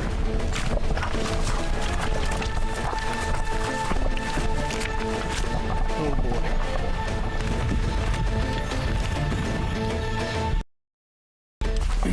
Well, I just shot my bull and he made it out into the water in the current. When he went down, the current's carrying him away. I thought it shallowed up right there. It looks like it really shallows up, but he didn't stop. He went right through there. And now he's in the middle of the river, floating down rapidly away from camp.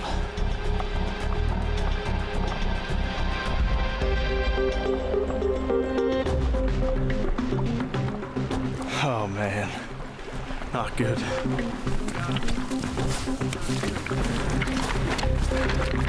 So he's gonna be out of view. Oh, we just shot my bull. He made it out into the river. And he started to come back to shore after he was hit. And he went down in the river. Problem is it's not shallow enough down there. We thought it was shallow enough that even though he was in the river, it would stop him. And he didn't stop. That carried him right away. And now he's out of sight. So now we gotta go find him. In a hurry, because he's moving fast. Gotta get our waders on because he's floating down river and we gotta catch him.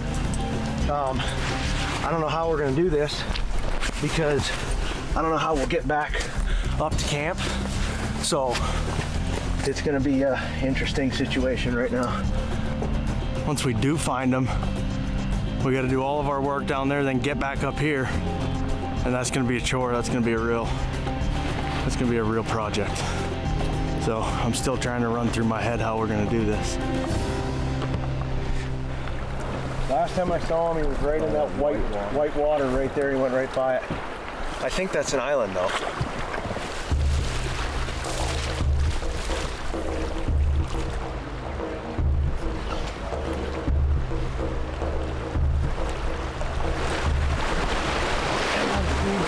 There he is.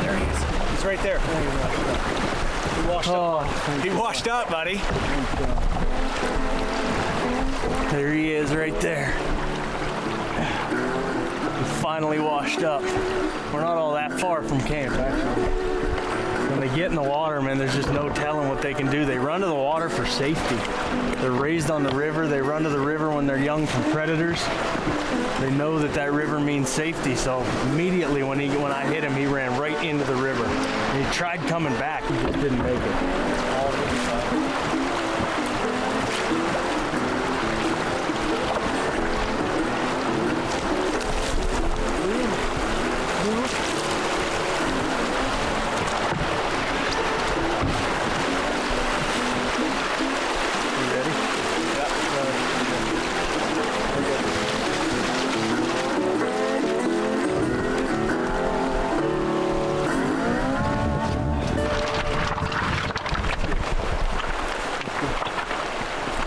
Oh, let's go see how we're gonna do this.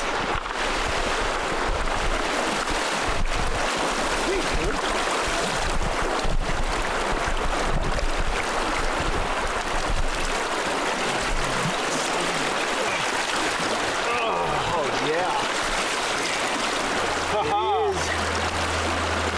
I thought he was long gone in that heavy current, deep water.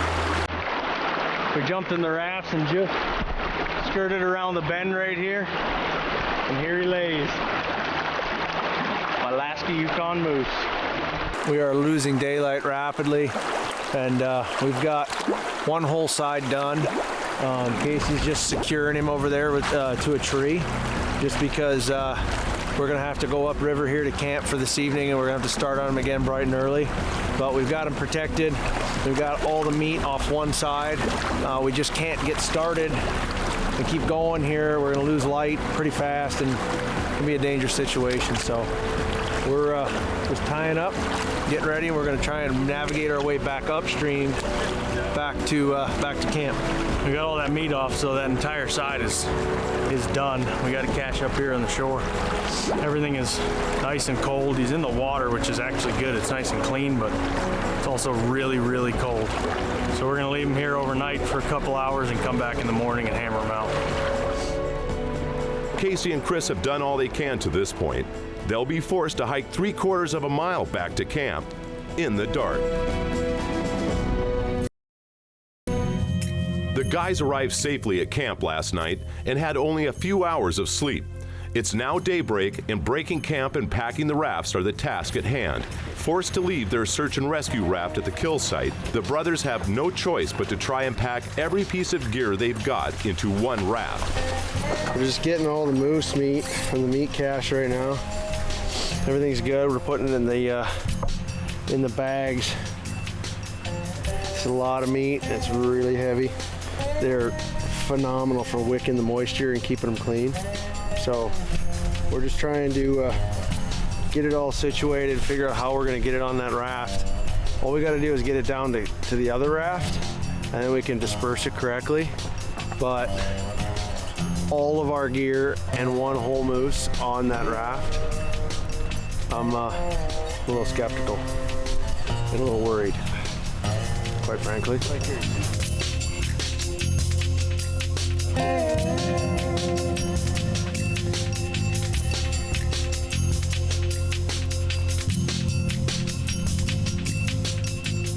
With such a heavy load of gear, each piece of the puzzle must be perfectly placed in order to assure the raft is balanced properly. After talking it over, the guys are finally making some headway.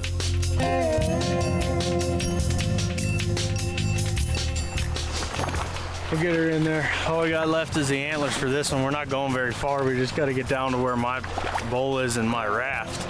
And then once we get down there, we're literally going to unload all of this so we can load both boats. And then we should be smooth sailing. Just a little bit of a chore getting the entire camp, all of our gear, all of our production gear, and all of Chris's meat in one raft. But like I said, we're not going too far, so let's get this finished up.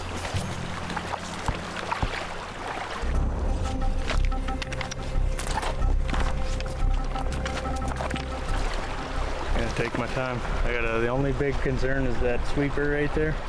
I'm gonna have to try and stay to the inside. If I can stay to the inside, I should be able to come right around there. If you can get down to where that sweeper is, that bend right there at least. So if something does go astray.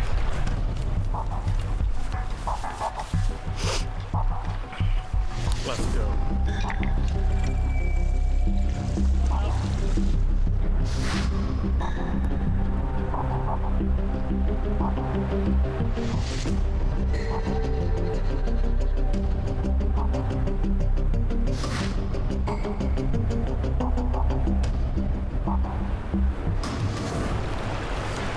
Well, I was pretty concerned actually because that raft was loaded to the top, but I wanted to try and get down on this bank to see Casey. This is that sweeper, but I can see him down there. I can see his moose in the water, his antlers, and I can see both rafts next to each other, so that's a good feeling. I'm gonna hoof it down there right now and give him a hand.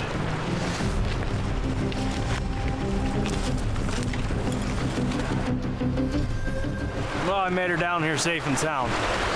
So she was a little heavy, but I just tried to steer clear of the sweepers and get through this little rapid section behind me around that bend and beached her up nice and close here. So we got to unpack that raft now, and then we're gonna pack this one and get the meat separated, get the boats balanced, make sure everything's right, the bow and the stern and everything else, and make sure we got good balance on them, and then we're gonna push out of here and hopefully it's the home stretch.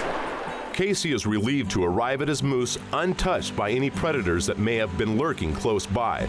But there's no time to waste admiring the bull if the brothers hope to push out today. It's a struggle, working for tomorrow, putting food upon the table, ain't as easy as it seems.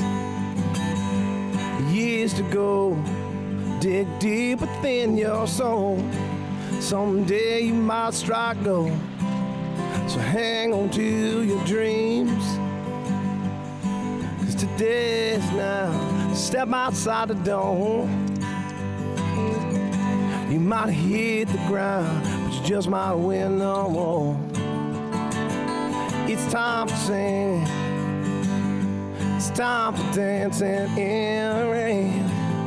So wind on down the road once again.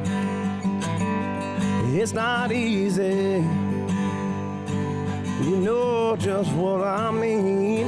So go on, get older and live like a 17. I'm getting older, winter's getting colder.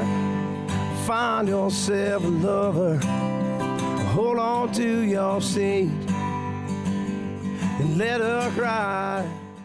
Cry about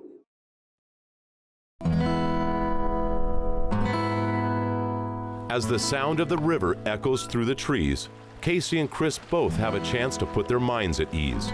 For the first time in their journey, they can look back on what they've been able to accomplish. That's it, we just wrapped up my moose. Got him all packed up and everything, and now we're just getting ready to head downriver. We're gonna go find a nice spot to camp for the night. Still got black bear tags and wolf tags, so you never know what we might see. We're coming off of our river and dumping in here. Gorgeous mountains behind me. Big rolling hills. Looks like a big, wide, little wider river, deeper.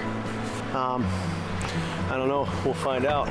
We're not going far tonight. We've only got about 16 miles to cover, river miles. So once we hit this little confluence right here, We're just gonna ease down the river and take in the sights. I got the rifle and the Wrath. We're gonna keep it close by. Never know what'll happen. We got several days left on our drop project Alaska, and so far an amazing trip.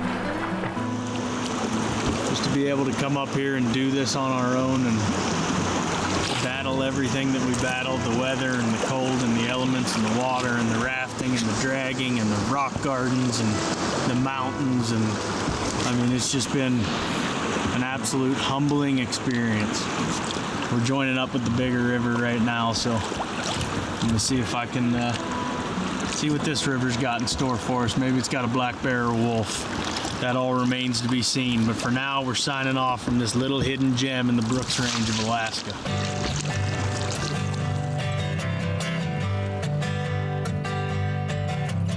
Just when all the frustration starts and you just get done pulling a moose out of the water and caping and quartering and packing and rowing and all that stuff, you break out into a gorgeous wide open stretch with a backdrop from heaven right there. And it brings you back and lets you know where you're at. Oh, it truly is a piece of God's country up here. One of the most beautiful places in the world. Close your eyes and darling, let the music shape your soul.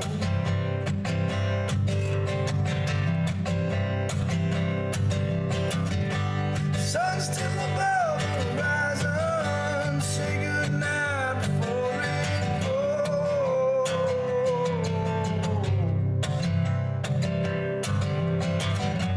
Believe me when I say I won't be long.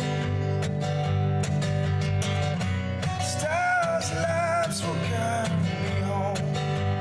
Oh.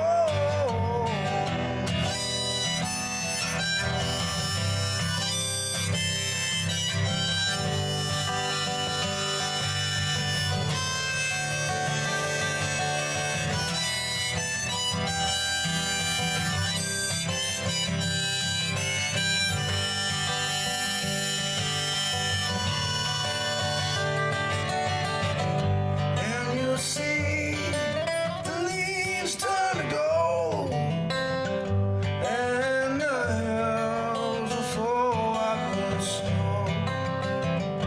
And when the summer days begin to fade, you can be assured that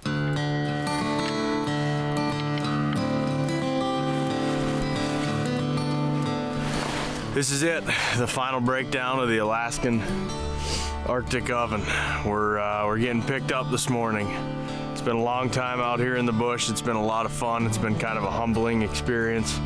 I think we've learned an awful lot about ourselves and about each other and kind of what we can handle and what we can't. So it's been an incredible journey. It's certainly not the last time. I think I've got a date with the Brooks Range in my future, but for now, that's it. We're getting picked up. We're in sight right here. We got the airstrip just down below us. So we're gonna go ahead and get this tent packed one final time, and we're gonna get out of here.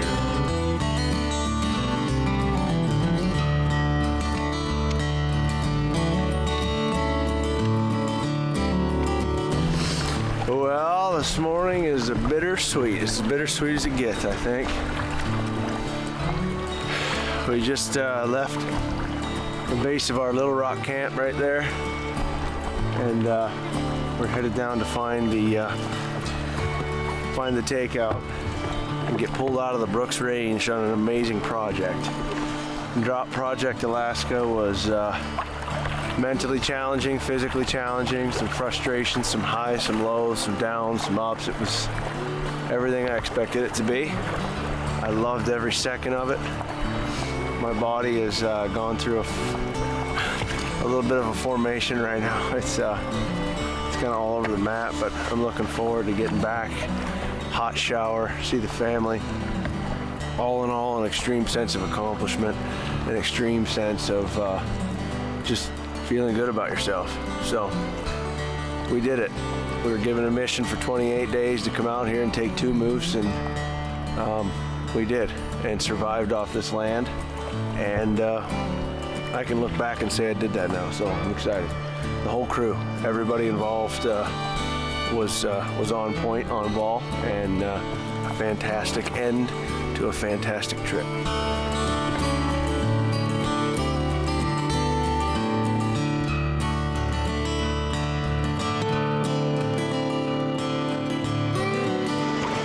This is it, man. The final row of the journey right here. We're headed down to the strip. We camped just above it last night, probably a quarter to a half mile, and now we're headed down to get picked up. It's our final row. It's kind of one of those, it's kind of a bittersweet moment, you know. This has been home for the last, you know, almost 30 days, so it's kind of bittersweet, you know. On one hand, I'm excited to get home, see my wife and my son and everybody, and share stories about the trip with them. But, you know, on the other hand, we're kind of leaving a place that's pretty special. It's now the end of September, and like the world around them, each man has changed with the season. For the past 4 weeks, every aspect of who they are as a brother, a friend, and a person has been challenged. As the final chapter of their journey is written, the many effects of this trip will go unspoken. As the last of the gear is pulled from its raft, it's like leafing through a childhood photo album. With each piece, there's a sight, or a sound, or a smell. There's a memory and a story that's unique unto itself and will forever live deep within their souls.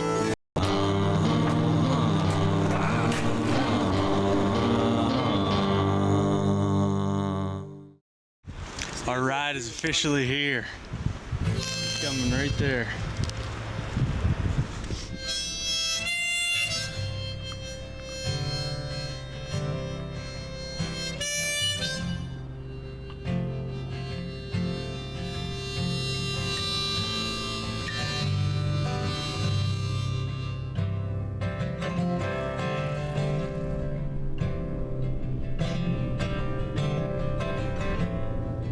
As the wind blows on the windward side of the island, can you feel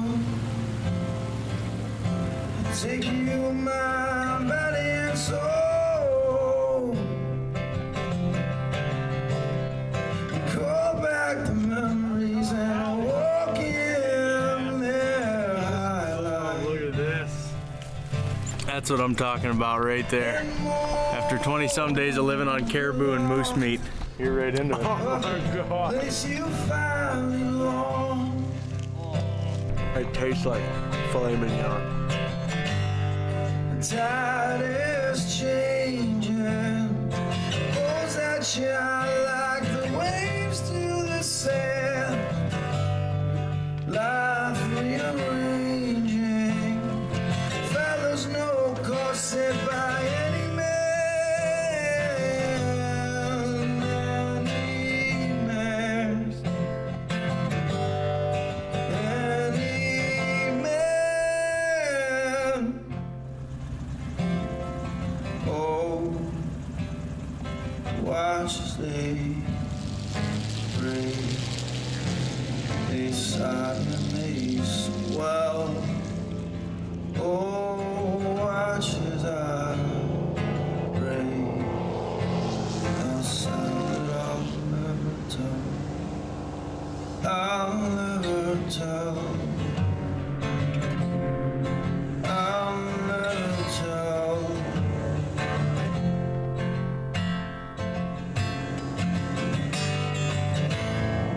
It's just sunset. Well, this is officially my last journal from the edge. I'm all alone right now, sitting on the strip in the Brooks Range of Alaska. To be able to come up here and go through all of this has just been, it's been life-changing. I mean, it really has. It is the battling the adversity, you know, the good days, the bad days, the weather, the aches, the pains, the cuts, the bruises. I mean, everything that we've put ourselves through for the past month has been completely 100% worth it. It shows you as a person you know, how small we really are. But it is nice to sit here now alone by myself and just kind of look around and reflect on what I've just been able to see and be part of and take part in. Something way bigger than me. This place is much, much bigger than me.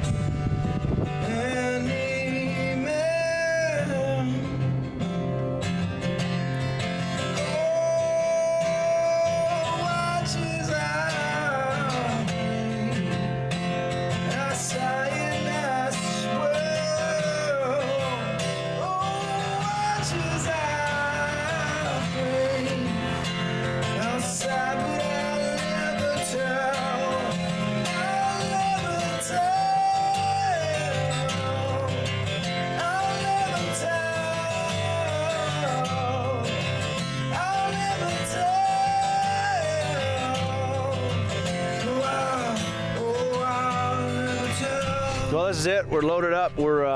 Casey is back at the exit point, and they picked him up. So he's going to meet us in Fairbanks. He's got to go to a place and pick up some parts and some other stuff. So right now we're separated, and I'm in this cool little mining situation, exploration camp right here. So they just flew a Grand Caravan in here to pick all the rest of the stuff up. So this is the last leg of our shuttle, and we're off to Fairbanks and back to civilization. So Drop Project Alaska's coming to a close very, very, very, very quickly. Last leg right here. Hopefully I see Casey in Fairbanks here pretty quick. Life is a battle, not sure if it can be won. We'll cross old bridges, and all the lights have gone. Waiting for our moment to arrive. We're young, we think, got luck on our side. In time, keep some Pavement. Pavement. It's right here. Wow. Pavement right there. Times get hard, no matter who you are, so keep on, yeah, keep on fighting, yeah. When you run from yourself, don't end up someone else, so keep on, yeah, keep Casey's back. He's chartering in right now, taxiing in, so trying to see where he's going to be dropped off, but it's a good feeling to know he's on the ground too. That means everybody's made it back to pavement. Drop Project Alaska back in Fairbanks has come to a close. We'll see you the next time we get dropped.